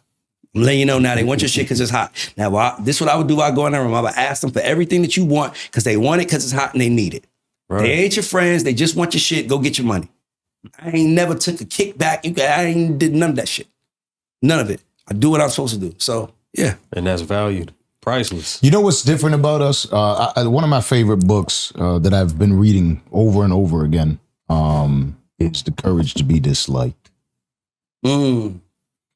And I'll tell you the authors' names, but it's Ichiro and like Fumitaki or something. I don't know how to say their names, right? But The Courage to Be Disliked. No, you won't be able to say their names either. I don't want to butcher it. I'm looking at it, right? I'm looking at it right here. I'm looking at my book. Now I'm curious. Yeah, but it's that's the toughest thing for people to do, is to go out and tell the truth. And to make that phone call, right? Like when you say that, like it's the same thing I told you that my daughter's super sick, but I'm sitting on the phone with Kato. I'm like, I'm about to call him right now anyway. So and as soon as you did, I'm like, okay. Because I was like, I know we're dealing with what I was calling you to tell you was like, yo, the doors are open for the rest of the night. You can go here, you can come through. Because I know it's art bad, so when I know you got shit to do, if the show's got to start at 4:00 in the fucking morning, fuck it, let's run it. You know why I say that though? Is because we have that same respect for you. And that's my point. And when you have respect for each other, you show up differently. That's why I'm here. Because of me showing up. Different, it just, to me, my mission is just making sure that men be men. Like that is the only thing I care about. Because if a man is a man, he's a better man to his wife. He's a better man to his woman. He's a better man to his kids, his family, and everything. And if you see my mother, the people in my life, and you see life, you'd be like, God damn, how the fuck me? I take so much pride in that shit, knowing that my mom ain't have to kiss nobody ass no more for the rest of her life, because she'll curse me the fuck out. For how much money I got? Shut your ass up. Yeah. Love it. Yeah, I got a Puerto Rican mom. I deal with that same all shit. Day. Else I'm getting beat with a belt right there. Don't matter. To this day. Still got a blood. Till this motherfucking day. I'll never forget a day I was running out just because I know my mom be watching the shows, right? I'm a grown ass man, right? I obviously could whoop my mom's ass if I wanted to whoop my mom's ass, but we know the difference in it. Like I grew up in the hood, the east side of Buffalo, New York. I know. You can't. You don't raise your hand. You get the whole to neighborhood moms, on you you. getting your ass whooped. My mom power bombed me through bushes before. Yeah. You know how bad that shit hurt? And it's all because I accidentally closed the door in my sister's hand. It was a fucking accident. When I walked out of the car, I was mad at my mom because she said something and I was like, ooh. Door slams, my little sister's finger gets hit, and I saw my mom walk out the car. Immediately, it was just like XXY. Like, you know what I mean? I'm blocking. Mortal Kombat block. Whoa. And she's like, yeah, you can block all you want, motherfucker. Boom. Right? But there's a day I'm running around the table. There's one thing about, like Puerto Rican mothers, same thing as like black mothers. You're gonna get your ass whooped. Yeah. There's one thing, but don't fuck with the house. That's a I had different cookies in my hand. Oh, no. I'm on the carpet. She's chasing me. Like, you know what I mean? She's mad at me. She's chasing me. I raise my hand because the cookies are about to fall all over the fucking carpet. Yeah. So I hit one of these. She grabs the broom. Yeah. Just right across the hedge. Sorry, Mom, I don't want to make you seem abusive, but definitely whacked me with the broom. But I'm like, and then she's yelling at me about raising my hand to try to hit her. And I'm like, Mom, the carpet, like if reflex. These cookies get on the floor and we got chocolate chips all over here. You're running around and it's like, we already know what time it is. Yeah. But you can't do that, right? Like we learn that way, and being able to come up like that, that does change everything in the come up. It really does. So I hear what you're saying about everything you're saying. I hear you. So you had a mama who was going to humble your ass in the house first. So when the world tried to, you was like, I remember one day I was in a meeting, I was in a staff meeting, and it was like I'm at a major, I'm excited. And the CEO of the company he cussed everybody out, but he really went at me. And I remember after he did it, now he was like, and if anybody in here got a fucking problem, this is my company, get your ass out. And I pulled my seat up more, like, well, shit, I'm not going anywhere. And then somebody plays a song for him, and then he sees me and he goes like, he kind of tests me on the shoulder. He's like, you my guy, right? I love you, right? I was like, I said, bro, don't do that. You don't have to do that. You don't have to give me, I've been told I ain't shit my whole life. You can't break me. How fuck you think you break me because you cursed me? I done been cursed out way worse than that by a motherfucker I came out of. You think you can hurt me? And you know what he did? He started laughing. He said, you gonna be good. Because you don't take it fucking serious. You understand what it is. Right. Man shit. Facts. Real talk. So like how, like obviously we hear a little bit about your upbringing and what made you who you are today, but when was it like, what was the first career choice for you and when did it become this? First major choice was like April 7th, 2002. First week of April. So September, I want to be in the music business. Somebody asked me to help them. September 11th happens. When September 11th happens, Delta and all the other airlines basically are going like upside down because no one wants to fly. We don't even know what the hell going to be happening. So basically they told all airline employees, just who wants to go home and not come back. So, and you can still maintain some of your benefits. So I was like, maybe this is a sign to go for my dream. So I go try to be I drive to New York. I'm like, my father's alive at the time and I'm staying with him and I'm trying to be in the music business. My father dies March 3rd, 2002. Delta calls me back to work April 2nd, 2002, because Delta has to check in on the first of every month to make sure that I'm doing something or I have to come back to work. So my father was my new excuse why I'm not at work, right? So I'm at the airport. I'm back at work. My mother's like, good, you don't have no talent anyway. Like you wasn't gonna make it. Like, just go. And my mom, and by the way, she was doing what she thought she was doing. She was protecting her son. And she was like, she was like, go back to Delta. In 10 years, you're gonna be making $60 a year and you'll have a career in a 401k and go be that. And I took that. I went back to work. I'm driving. I used to drive. I'm the guy that like when you drive through an airport, like fly through an airport from New York to Miami, you stop in Atlanta, I'm the guy pick your plane up from New York, the New York plane, and take it to the Miami plane. And I'm driving, and I swear to God, I don't know what happened, but I'm like driving, and the sun is shining down on me, and I'm like, I wonder if my mother would have told me to go work at Delta if Bill Cosby was my father. If Bill Cosby was my father, people would be like, why are you working at Delta? Right. You should be doing way more. Bill Cosby's your dad. And I was like, and by the way, my father just died. I'm 21, 22. My father just died. So now I'm reflecting on what life Father is. is big role in your life? Was he present? He was present, but he was present, but he was in and out of, like he was just dealing with shit. But my father is the nicest man I've ever met in my life. He's never whipped me. He's never cursed at me. He's never yelled at me. He was, my entire life, he took his time to talk to me, to teach to me. Like he was the nicest, most greatest man ever. And he just had addictions he couldn't get past. And I was like, that's not gonna be me. And he died. And I remember I went to my supervisor's office at Delta, like, cause it was the 7 o'clock, I'd never give it the 7 o'clock push. You know, we had pushes, the 3 o'clock, 5 o'clock, 7 o'clock was ending. Right. So the sun was kind of on his way down. Go to my supervisor's office and I'm like, I got a dream, man. He was like, yeah, I know. He's like, what you gonna do about it? I'm like, I don't know, man, but I feel like it's more for me out there. And he goes, look out there in that break room. You see everybody out there? How old are you, Ray? I said, I'm 22. He said, if you come back when you're 27, they all still be right here. They might have a little bit more seniority to you, but they all still be right here. Go for your fucking dream. And I'm like, I wouldn't even know. I wasn't coming to quit. I was just kind of, I just need somebody to today's your last day. I didn't get a statement. Like, wait, I left, called my mom first. My mother was like, you know. He said today's your last day? Yeah. He said today's your last day. I'm going to tell him you get, because he was like, because, you know, you got to remember, I was in New York, so I'm hanging out at parties, Puff parties, Jay-Z parties, Dame Dash. I'm giving, like, I'm touching it. It's not like I'm like, it's not like I'm like, oh, national where I'm from, just sitting around saying I'm going to make it one day. Like, I'm actively going after it. And he was like, go for it. And I quit, called my mom. My mom was like, you are so fucking stupid.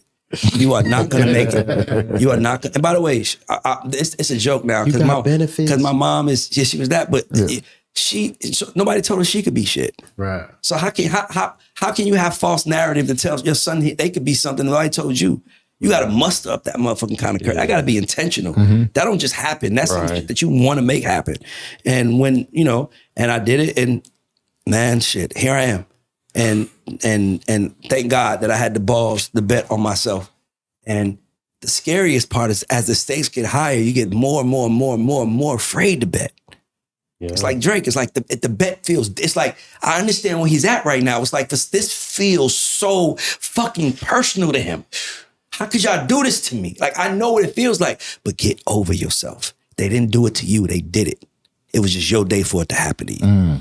They did it like they do it for everybody else. They laugh at everybody. They joke on everybody. They clown everybody. It's your turn today. And guess what? That is just the way the world works. Get off your ass and do something. That's why I take it. So I don't have none against. I love that, bro. I love his music. Word. I love his catalog is better than Kendrick's. Like, he's incredible, but you was sensitive in a moment of loss, and now it's being exposed, and now you lost men, you lost women, and now you're losing white men and white women too. and I'm like, bro, come on, man, go back. Did his team fail him on that? Because there was a few. We already left this shit. But back to what I'm saying. My whole point of this is that my story is that I wasn't supposed to be shit, and I figured I could be something. And no one told me I could. My father died, and I said, I'm not. My father's name was Raymond Daniels.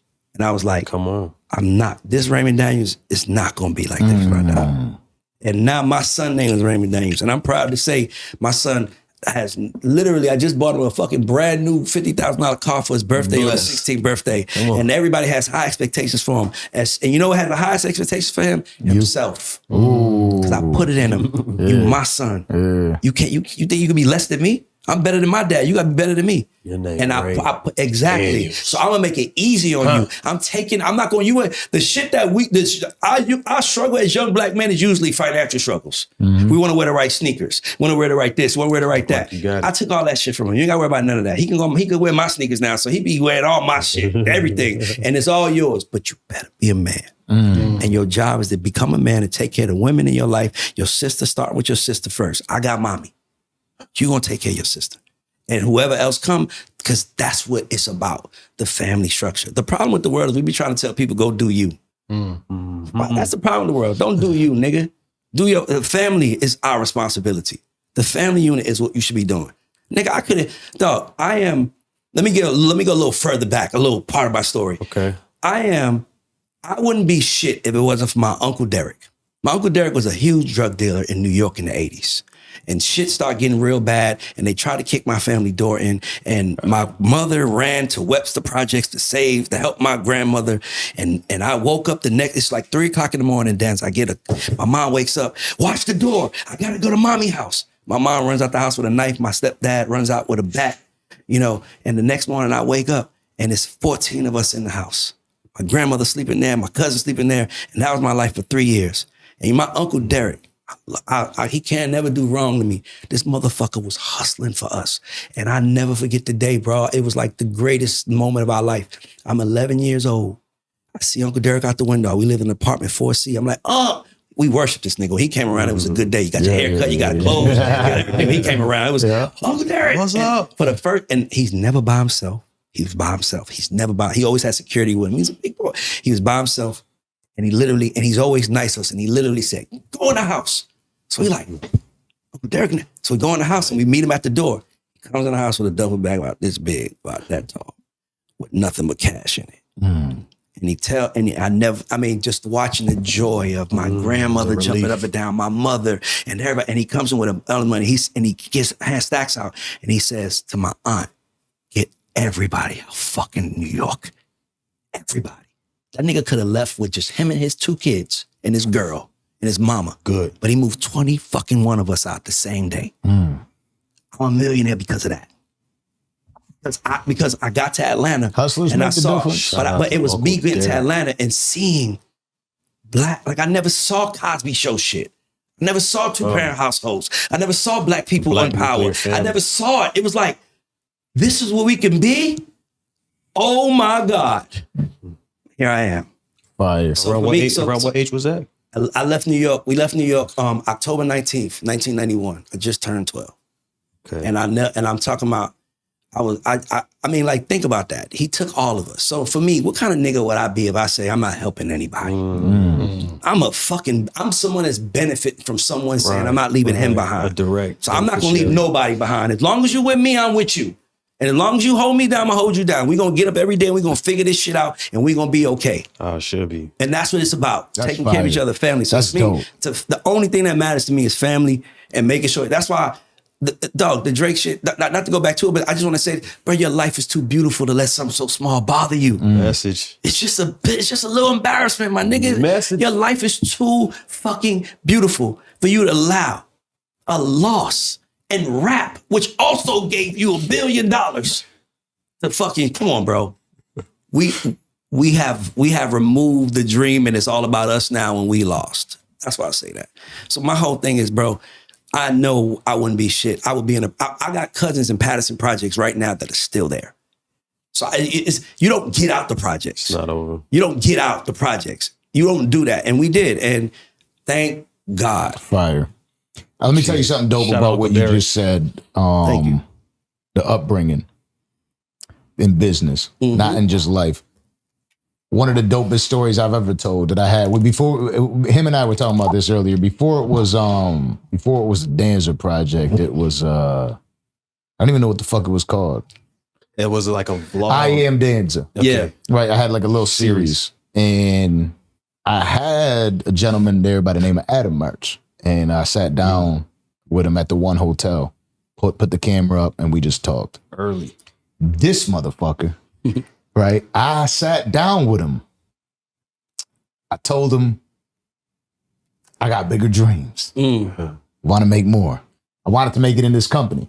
I'm like, I know how to maneuver. I know how to hustle. I came up from being a hustler. You know I'm a fucking hustler. Let me get in. Let me get in and let me make some money. And he said, I said, I can't be making this money. I could make, I could run this whole show. You got 100 employees. Let me run the whole show. Let me make X amount of money a year. He was like, this is the wild part is he's like, you'll make 60 a year. He's like, I like you.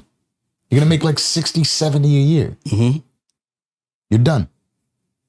And I'm like, I'm going in there for not just me, for my boy too. Yeah. So I'm talking shit. And he's like, 30 days.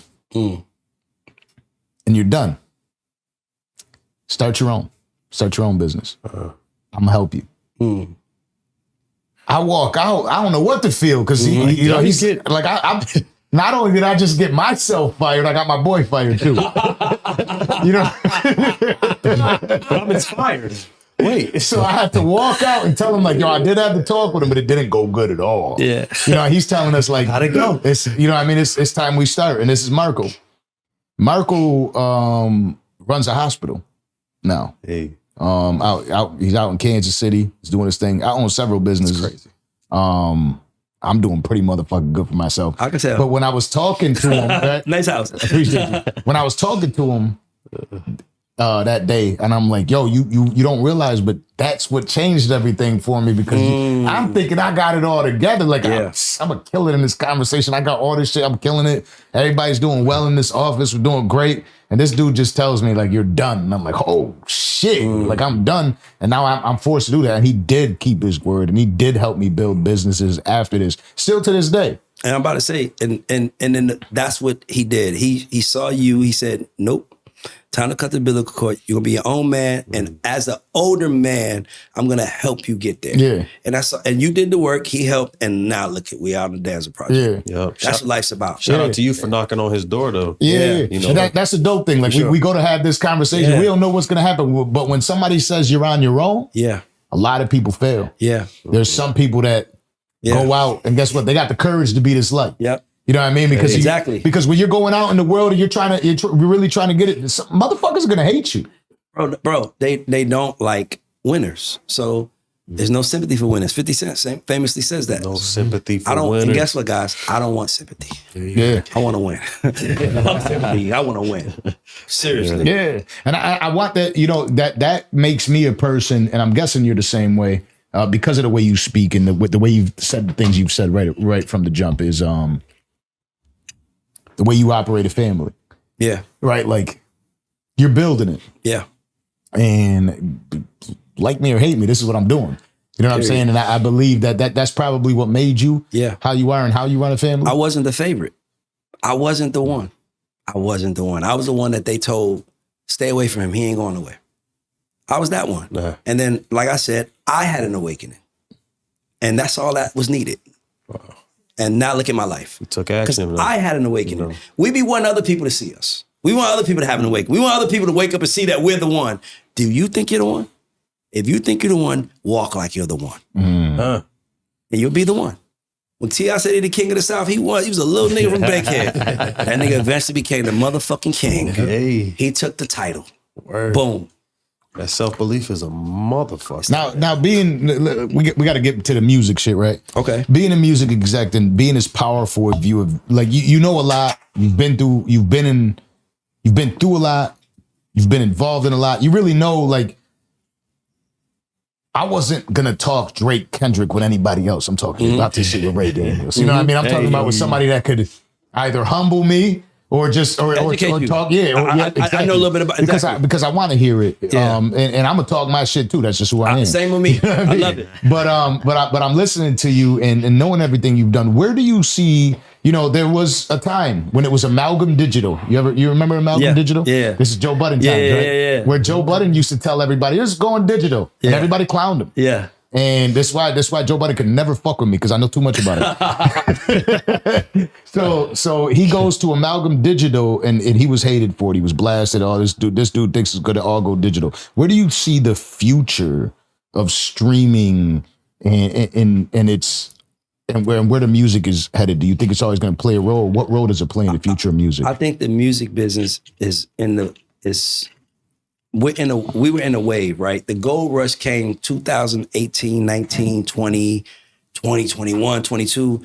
The gold rush of niggas getting $7 million deals, waking up, getting $7 million deals just because they put out a record. That shit is over with. So what I think has happened to the music business is it's now going back to what it was supposed to be, which is talented people making records. It was from 2019 to like 2023.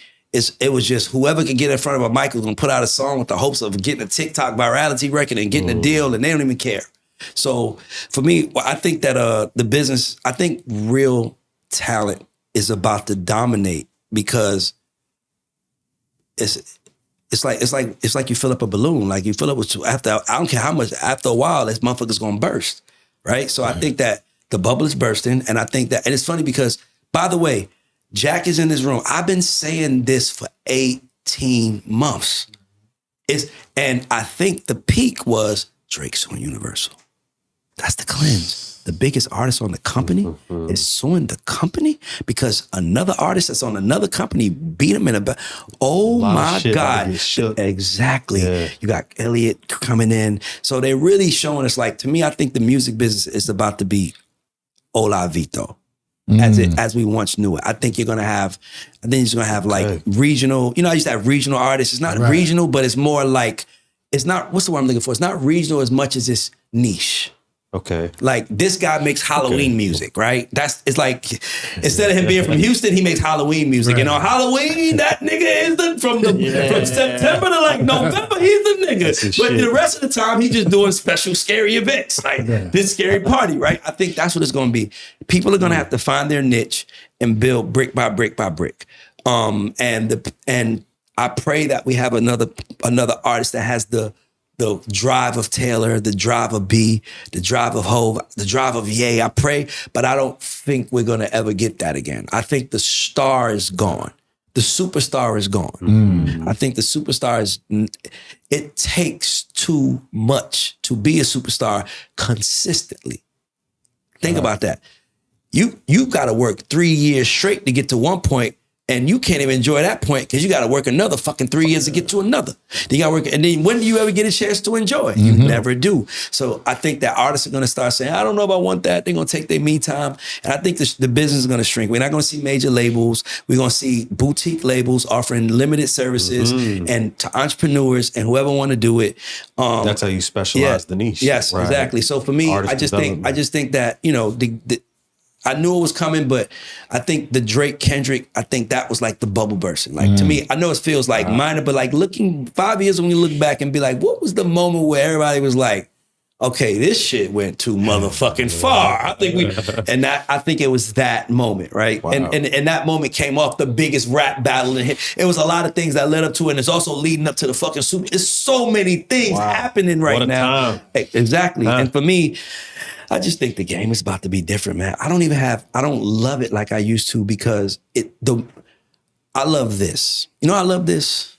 Y'all niggas is dedicated. This motherfucker called me at 9 o'clock, 9:30 at night. Art Basel Thursday night going into Friday. Everything, it is lit. Jack Dance is like, nigga, I think I might move. That shit is lit. It's that lit outside. And he's like, we'll be here all night. You know what y'all just told me? Nothing in the world matters more than this. Yeah. And you know who else y'all told that to? God. And you know what he says? I see you. I know it. Okay, keep showing. And to me, that consistency is going to pay off. So when you guys are getting those big checks and everything else is going on, and you're getting $1 million, and you're like to do small shit, and they're like, how do you do it? You're like, I was doing this shit when I just had a bottle of Don Julio, and that's all we was drinking, nigga. You mean to tell me you don't think I'm gonna do this shit when there's money on the table? Word. Yeah, man. I'm a dude. I'm here at night because man, y'all could have been dicks. Even though I met y'all in person, we already fucked with each other. But I'm here at night because fuck y'all. Fuck every nigga in this room. I need to show me that I'm willing to go the extra mile for me. Yes, sir. Nigga, I could have came here. I flew to Miami for this. I got a restaurant. I got shit I'm dealing with. I'm down here in Miami for this. And I'm literally like, all right, we do another time. And I'm like, okay, that's cool. But hold up. The boss called me. The nigga who name on it called me and said, nigga, what's up? And I'm like, nigga, I'm a boss too. I respect that. I'm on my motherfucking way. Because guess what, nigga? If that happens to me, nigga. I waited till my biggest interview was Dame Dash. Jack, we waited from 11 a.m. to 12 a.m. for that nigga Dame to walk in. And I was so thankful. I wasn't mad. I was like, this nigga got me. I was so happy to see that nigga. I was looking at him like, come on in. You here? And I just did his show earlier, but I was still, but I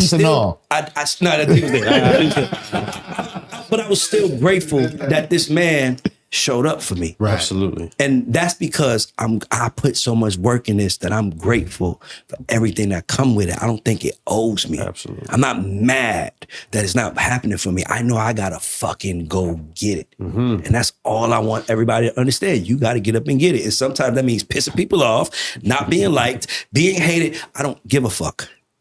I'd rather be hated and my mother not have to drive your badass kids than be liked. And my mom driving y'all badass kids. I'm sorry. Yeah. I'm sorry. My family is more important to me, and their well-being and them living good is more important to me than anything in this world. And congratulations to you for making that happen, because that's you, bro. huge. Thank you, bro. Like, I done bought my mom 8 cars.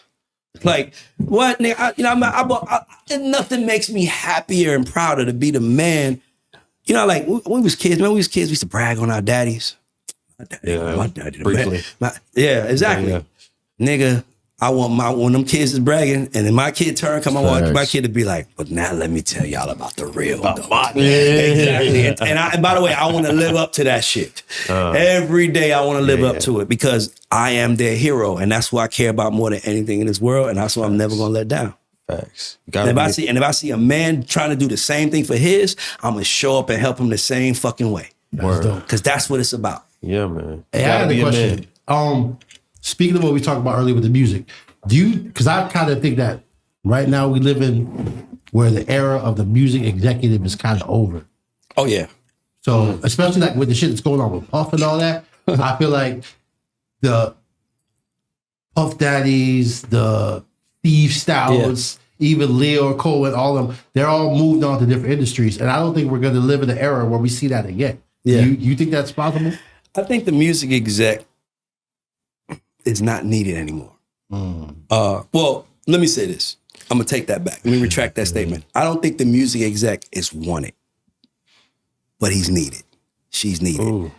And the reason why he and she is needed is because he and she understands what's going to happen and what needs to happen. Yeah. You know what I'm saying? So for me, man, dog, by the way, rest in peace, Shakir Stewart. When Shakir pulled up in that gray BMW with the burgundy interior, and that nigga was the EVP of Def Jam, it was like, shit. My president is black. Now the EVP of Def Jam walks in, everybody's like, oh, you here to sign me because I'm hot, nigga? Yeah. You know what I'm trying to say? It's just like, nigga, when my last situation, nigga, I just felt like a glorified runner. I signed at Elite Chopper. Like, I mean, I guess I get credit for it, but like, what the fuck did I really do? That little nigga is a fucking superstar. He does it on his own. He makes it on his own. What did I really do? I competed to sign someone that the entire world was trying to sign. We just won that day. Okay, that's nothing though. I left, Chopper is still getting the money. Right? I left, fucking Rembo is still getting, like, they still getting money. They still do what they want. So am I necessary? No.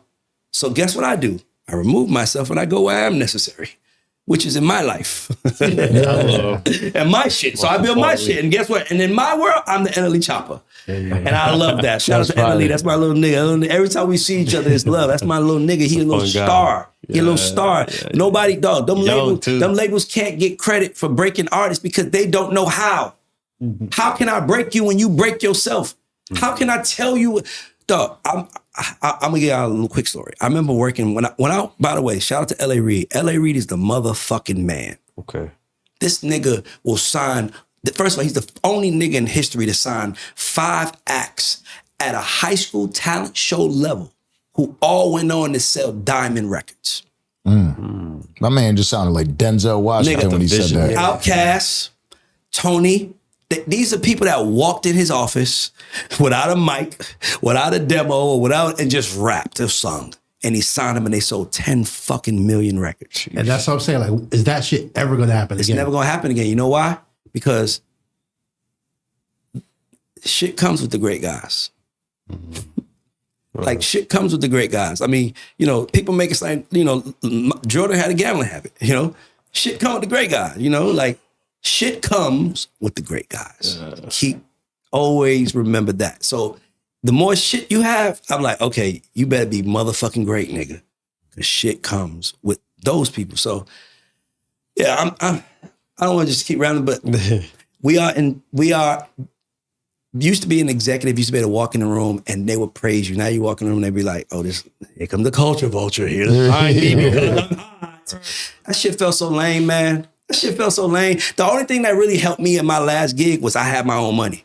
So I would I remember when I signed 2K Baby, I pulled up to his house in my Sprinter. He thought it was Warner Sprinter.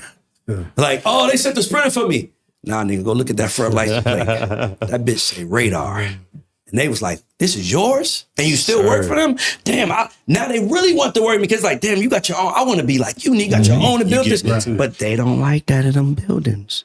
Because when you got a black hero, guess who I'm listening to first when shit go down? My black hero. Right. And sometimes that black hero word go against what the white man needs in that room. And that's where it gets conflicted. And that's why everybody ain't free. And that's my other question. Do you think the music executive was getting too powerful at one point? To the point where you had the Puffies and I think like you said. I think everybody was getting too powerful at one point. That's why I believe that not to be me, but I believe that guy, the CEO of United Healthcare, was murdered in the middle of the street like he was. Yeah, that's like Fortnite, bro. He wrote words on the bullets. And he wrote like deny, defend, depose. And what I'm telling you is I believe that is going to be a trend. Because you have these rich, arrogant men who are rich as fuck who feel like I'm above you. And plus you can't do nothing without me. And it's all it takes is a bullet. Sheesh. Yeah, shout out my guy Stro. That's kind of what he was telling me all day. I was bro. I'm telling you. So I think everybody needs to be scared because everybody has access to everybody. You can't hide in plain sight, nigga. I could have walked in that restaurant tonight. Somebody could have said Ray Daniels just walked in Gecko, nigga. I ain't even say nothing. Now motherfucker know where I'm at and who I'm with. You know what I'm saying? Like you can't hide in plain sight no more. So now what you got to do? You just got to be a good person and pray. You never know. The interview that we're doing this week. Or next week, which people will find out after, obviously, is P&B Rock's wife. And you know, like you just don't ever know. We've had several kind of like things about it. You know, walking into L.A., you never know when to pop up, and then again, what you just said right now, you don't know. Yeah, who's saying that you're there? And nobody's bigger than a bullet, and it can take anyone out. And I hate it for that man that got murdered. But then you hear that United Healthcare rejects 28% of its requests. So at that moment, it's like, was it good for you? Yeah, I think the bullets is a message. There might be some internal shit they used to say, like how they denied, deposed, or whatever. Can I tell you what I thought? I thought it was some Scarface shit. Remember Scarface? Remember when they sat him in the room? And they was like, this guy can't make this speech tomorrow.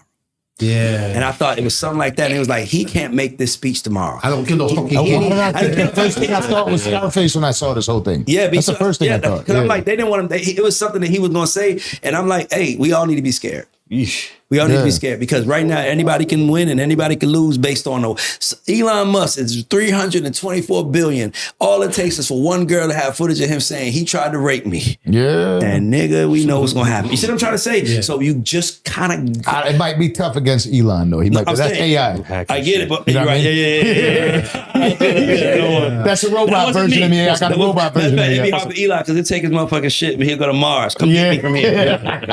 Come get me from here, motherfucker. How dare you come get me from here? He for sure got that's why I say to him, just be a good person. Just be a good person. Like we seeing giants get killed every day. And we see them get killed for being bad people behind closed doors that no one knew about. And my thing is, hey, bro, just act like God watching and cameras are watching everywhere you go and everywhere you at. And that's how I live my life. Only time I'm free is in my bedroom. That's when I'm the nigga. But if I'm outside the bedroom, I am. How you guys doing it? That's what he's doing. Sir. I get it, bro. I understand that I'm not going to lose this by fucking it up being a nigga one day or being a man one day. I'm going to be a great man to everybody I encounter. I'm not going to do nothing wrong to nobody because I don't want to lose the life that I love. I feel like this interview is going to have part 2, part 3, part 4. Y'all gotta come to Atlanta. Yeah, I love Atlanta. That'd be dope. I love Atlanta. Now, I don't want to hold you forever, but I do got a couple more questions I want to ask. And one of these questions is, how will the role of artist management evolve? Man, I don't know how artists are going. I don't know how managers are going to survive this time. The artists have all the power.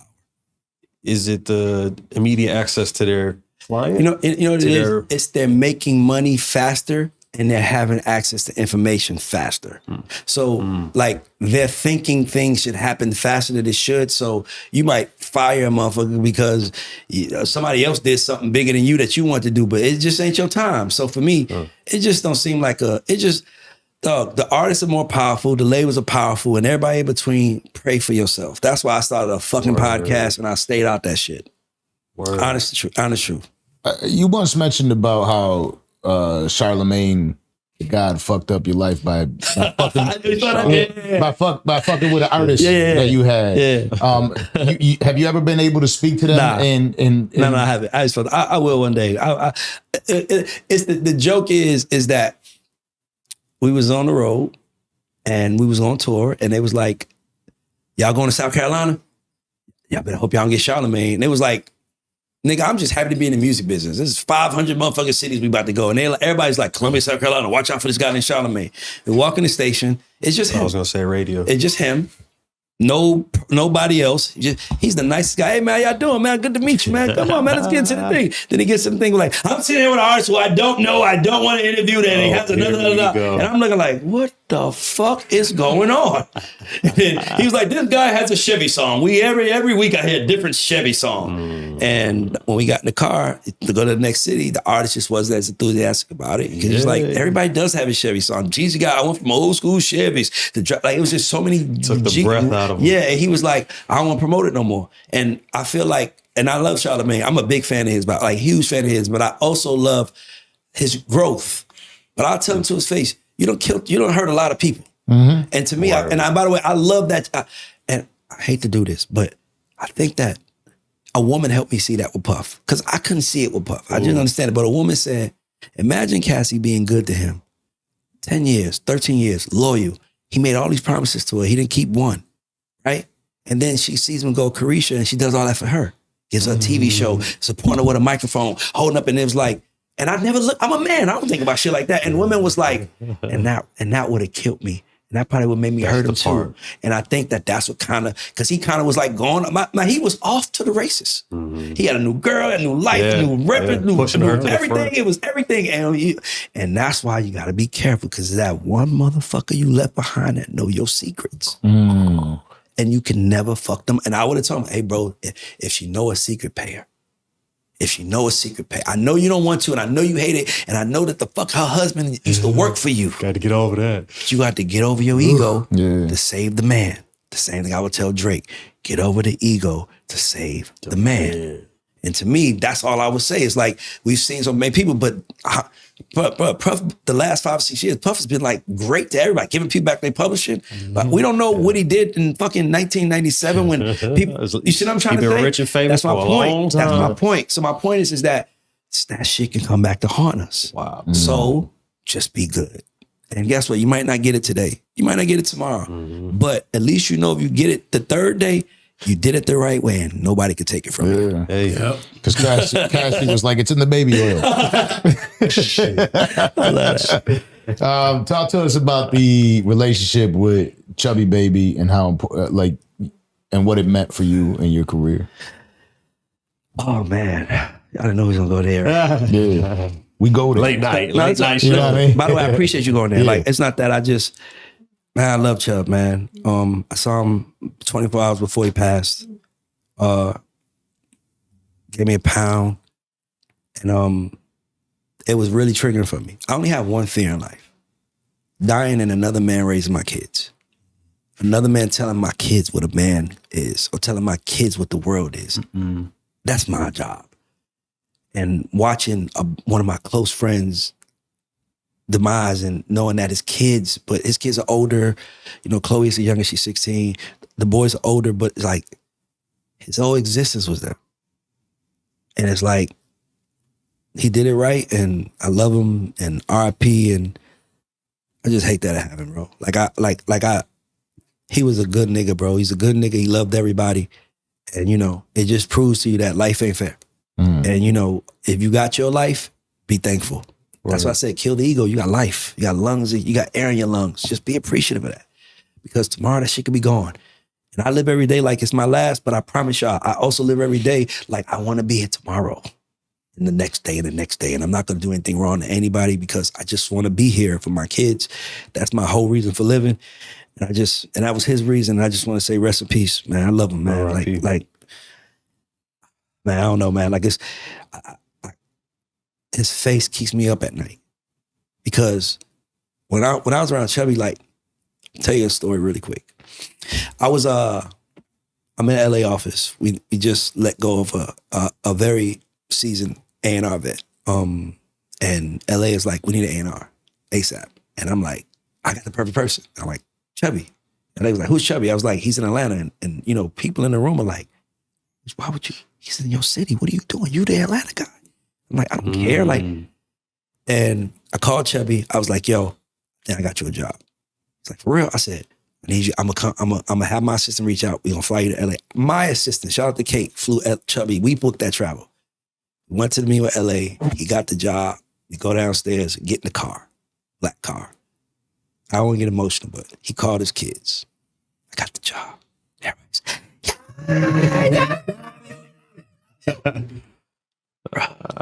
as a man, it's like, that's all we live for. What a moment. And it's like, I'm thankful that I was able to contribute that little moment to his life and his kids and his wife. And yeah, man, it's just, as limited as time it's is. like, bro, like, dog, like, this shit ain't ours, man. That's why we gotta be nice to it. Life ain't ours, bro. That's why we gotta be nice to it. It's not ours. We all gonna lose it. Everybody in this room is gonna lose their life at one point. Be nice to it while you got it. And be nice to the people that surround you while you got it, because you can't take shit back once it's gone. Simple as that. I appreciate that, like, Thank you. you being vulnerable and real, Oh, nah, because it's the most important thing, you know what I mean? And for, I already could tell just through this conversation where your character is and how you are and how important that he was to you. You know what I mean? He was and he still is, and it's a lot of us. Like, a lot of my friends that we came up in this shit, we was competing with each other, we was whatever, and then we get to the point where we realize we don't gotta compete with each other. Then we realize we love each other. Then we realize it's beautiful that we know each other this long and we're here this long. Still and we're here. you still here. And to me, I see so many of them, and I just, like, every time I see them, I just remind them, don't forget what's important. Don't forget what matters the most. What matters the most is gonna always be your family. Because as much as I'm hurt right now, the reason why I'm hurt talking about it is because I can't stop thinking about Mary and the kids and what they got to be dealing with. Because I didn't live in a house with them.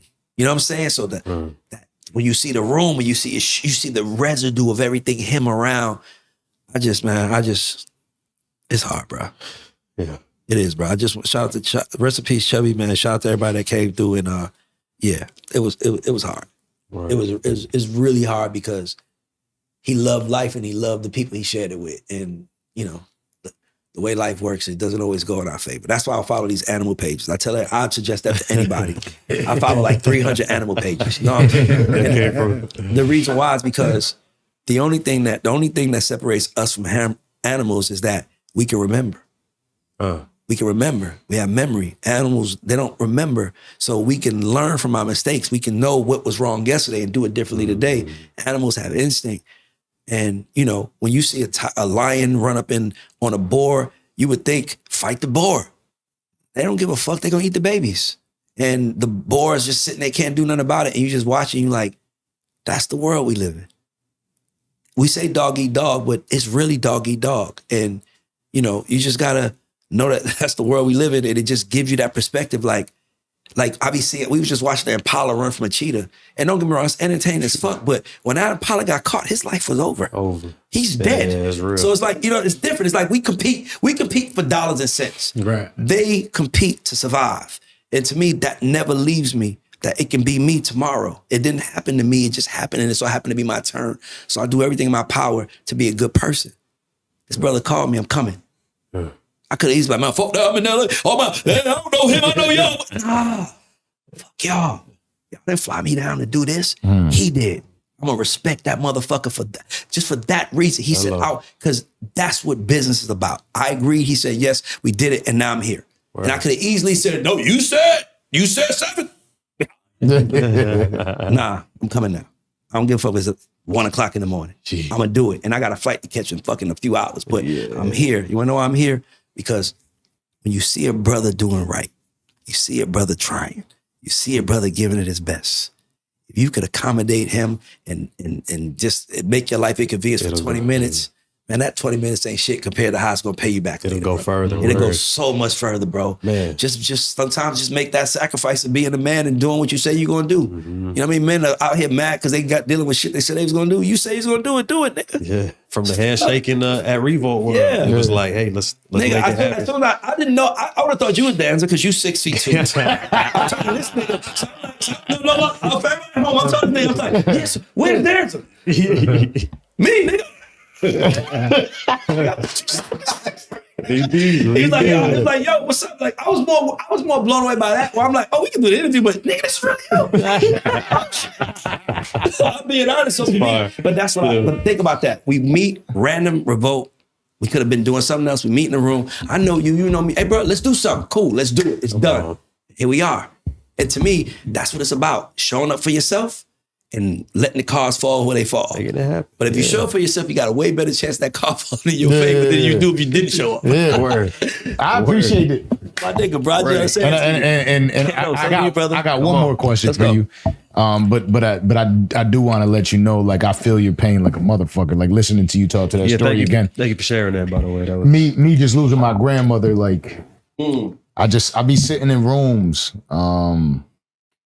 just randomly just start tearing up, just because it's kind of like I keep getting that feeling like what am I doing? And I don't feel like I did enough for her. I don't feel like I was there enough, and it just keeps randomly just hitting me. Boom. Just I don't even know how it happens. I'll watch a movie and just boom. I got a 2-year-old who's about to be 3 in about 5 months, and then I got a baby girl that's about to be 1 next month. She's 11 months today. And I can't help but keep thinking over and over and over again, if I left now, I didn't have enough time. Knowing what you know, seeing your a lifelong friend go, if you were to go today, does your kids have enough of Ray Daniels to be able to move forward in life that if you were to look down, you feel like you did enough? That is a somber question if the answer is wrong. But the answer is motherfucking right. All my houses are paid off. Into my I wrote a check to Chase Bank for $1 million. Get my motherfucking title. All my houses are paid off. All my cars are paid off. I got plenty of money in the bank. I got life insurance policies. Come on. I got money put up for them. And that's all great. But you know what's the greatest thing? I got about 50,000 hours worth of me giving advice on the fucking internet. Think about that. Yeah. I got 50,000 hours of me giving advice on the internet. My kids will, my great grandkids will know who the fuck they will know you. So for me, it's like, as I said, it's a somber question if the answer wrong. But I will tell you this. The reason why I think about Chubbie the most when I walk in my house, and I'm glad you said that because we have to be more vulnerable with each other. The reason why I think about it the most when I walk in my house is because when I walk in my house, that is the happiest moment of my day. I'm home. The people I love are here. And when I lay down, it keeps me up at night, nigga. I've been having insomnia since he died. I can't sleep because all I'm thinking about is like, fuck, he ain't even in the bed with his wife right now. Like, fuck. She ain't got him, and that shit keeps me up. So I get what you're saying. And you know another thing, bro, like to have another moment, just to be honest, I don't know so much about your background, but I heard a little bit about what you said about a guy had to help you, which that tells me that you probably don't come from much, right? You know, there is a trauma that lives in people who come from poor backgrounds, that could either haunt us or make us superheroes. And for me, I allowed my background, like I am the fucking hero to 16-year-old Ray. That little nigga is that little nigga, well, he be like, dog, I don't know how the fuck you got there, man. Thank you for getting there. I'm the hero to 16-year-old Ray. But because my life is so good, and I never say this, I never said this on my shit, never. I'm gonna tell you this, and the only person I've talked about this is Tehran. I think about death more often than ever. Wanna know why? Because usually in our worlds, when shit get good, that's usually when it's time for shit to go bad. And when you think about like my life and how good it is, I'm like, Like, I know I got a lot more to do, but I'm like, man, if it stopped right now, God damn, I did some shit. Hey. And you know, you think, so my father died at 47. Then I'm 45. I keep the number 47 in my head. I just want to get past 47. I want to get past 47 because everything I'm doing now, I still got to remind myself, my dad was alive when I was doing right now. You know what I'm saying? So it's like, you be thinking you're ahead, but you're like, damn, I'm 40. My dad was still alive at 45. So it's like, don't think you got too much, nigga. Be good, take care of yourself, be healthy, like do all of that shit and be good because dog, like, and by the way, I'm fighting it every day. Like I'm not saying, like I want people at home to hear this. I'm not saying this with a badge of honor. I'm not saying like, we're from the hood, so we have Trump. I'm saying it like, I wish it would go away. Like life is good. Like my mother, when you from the hood, when your phone rings at a certain time, you get nervous. When your phone rings from a certain person, you get nervous. My mom called me now, I smile. What up, Ma? I'm not afraid of nothing because I'm like, I done got through that dark ass tunnel and I'm in the light. But then that tunnel is still in the back of my head. So I'm like, do I let go of the tunnel and go find more light? Or do I hold on to it? So it's like, it's the balance of that. So I want you to know that you're not alone in that shit because we are miracles. We pulled up. Not only did we survive, they would say we just happen to be alive. Now we survive. And I saw that nice ass Maybach outside. We going good around this motherfucker. Hello. I'm just being, so it's like life is good. So it's like, you kind of be like, well, damn. And then you see friends and they doing bad. And you like, fuck. Is it coming for me next? Am I the next person? Oh my God. Like and then you got to tell yourself, your journey is your journey. Their journey is theirs. The result of your life is going to be based on what you do. Like the result of their life is going to be based on what they do. So don't get caught up in thinking because you came from the same place, you are the same. You just came from the same place. But some of us go get on crack and some of us go become billionaires. That choice is ours though. So for me, I'm making the conscious choice every day to be healthy, stay alive, be great. Like I'm gonna do this cause this fuels me. Yeah. And for me, I can see it. Like dog, like I can see it in you, like, man. You know, could you tell that I took a strong ass edible fucking 20? You couldn't even tell because no drug is more powerful than this fucking passion in me for what we do. Come on. Nah, I feel you. You feel me? So for me, it's like, you ain't alone in that. And by the way, is anybody listening that come from that background, you ain't alone in that either. Is a Tehran called me and he was like, Ray, I just be thinking about, because his father died early. He's like, and I'm like, I was the only person I ever talked about. And he was like, Ray, I just be having these weird thoughts. Because, you know, we happy, the kids, it's like we really living. Like, I know this sounds crazy, but me and my lady, we just in Miami and we'll just go eat at a restaurant. Like today, we just eat at a restaurant. And I'm like, whether it's good or not, I don't care. I can afford it. And I'm like, and when you poor, meals are hard to come by. Yep. You know what I'm trying to say? So you usually get a good meal when check day comes. Yep. But for me, I can have a good meal every fucking day of the week, whenever I want. On your worst day. Period. So for me, I'm still like, the least I can have. I'm still like, wow, I don't worry about where my meal coming from no more. I don't worry about are my kids so safe anymore. I have a fucking full playground. I have 2 pools. I have a full court basketball court. I don't worry about nothing. My kids can go play on playground at 3 a.m. The only thing I got to worry about is did a deer run into her. You know what I'm saying? Did a deer hit her, right? But I don't have to worry about someone kidnapped. My kid can go play outside the playground because my driveway is half a mile long, so you can't even get to the house. And to me, that is what, as a man, knowing I built that, I did my motherfucking job. Because I allowed you to live your life without the fucking fears and worries I had. But based on what you're saying, like, one of the best pieces of advice that my mother gave me when I got my shit together, she was like, look, allow yourself to enjoy it. Allow yourself to enjoy it. All I thought in that moment is like, your mom ain't like me and my mom. I'm like, my mom, you better not fuck this up. Nah. You know, my mom, let me tell you the crazy part. Let me tell you the most ironic part. This is the part that fucks a lot of people up. This lets you know how deep trauma is in our community. My mom lives in a house, nigga. Her house is 7,000 square feet. My mother has a guest house, a pool. Hey. She has a full court basketball. My mother, and it's all paid off, and she literally lays in her bed and plays on her iPad 24/7, 365, and enjoys her life, right? And when I look at all of this, I forgot I was going. I ain't gonna lie. When I'm tired. I forgot I was going. The edible's kicking in.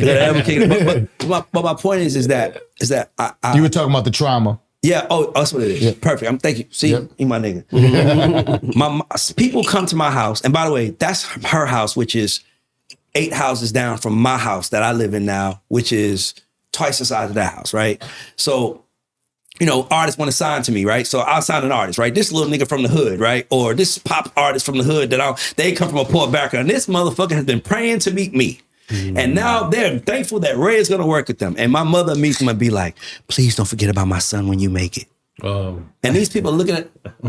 Like, wait, hold on. When I make it. So that's how deep the trauma runs. Like my mom is still saying, don't forget about us when you get there. We're the ones that they can't forget about anymore. I'm sorry. We're the ones that started the story, man. We are but it's the trauma of it all. It's like we still on the prayer. I don't get me wrong. We all in the prayer, but the prayer comes after the work.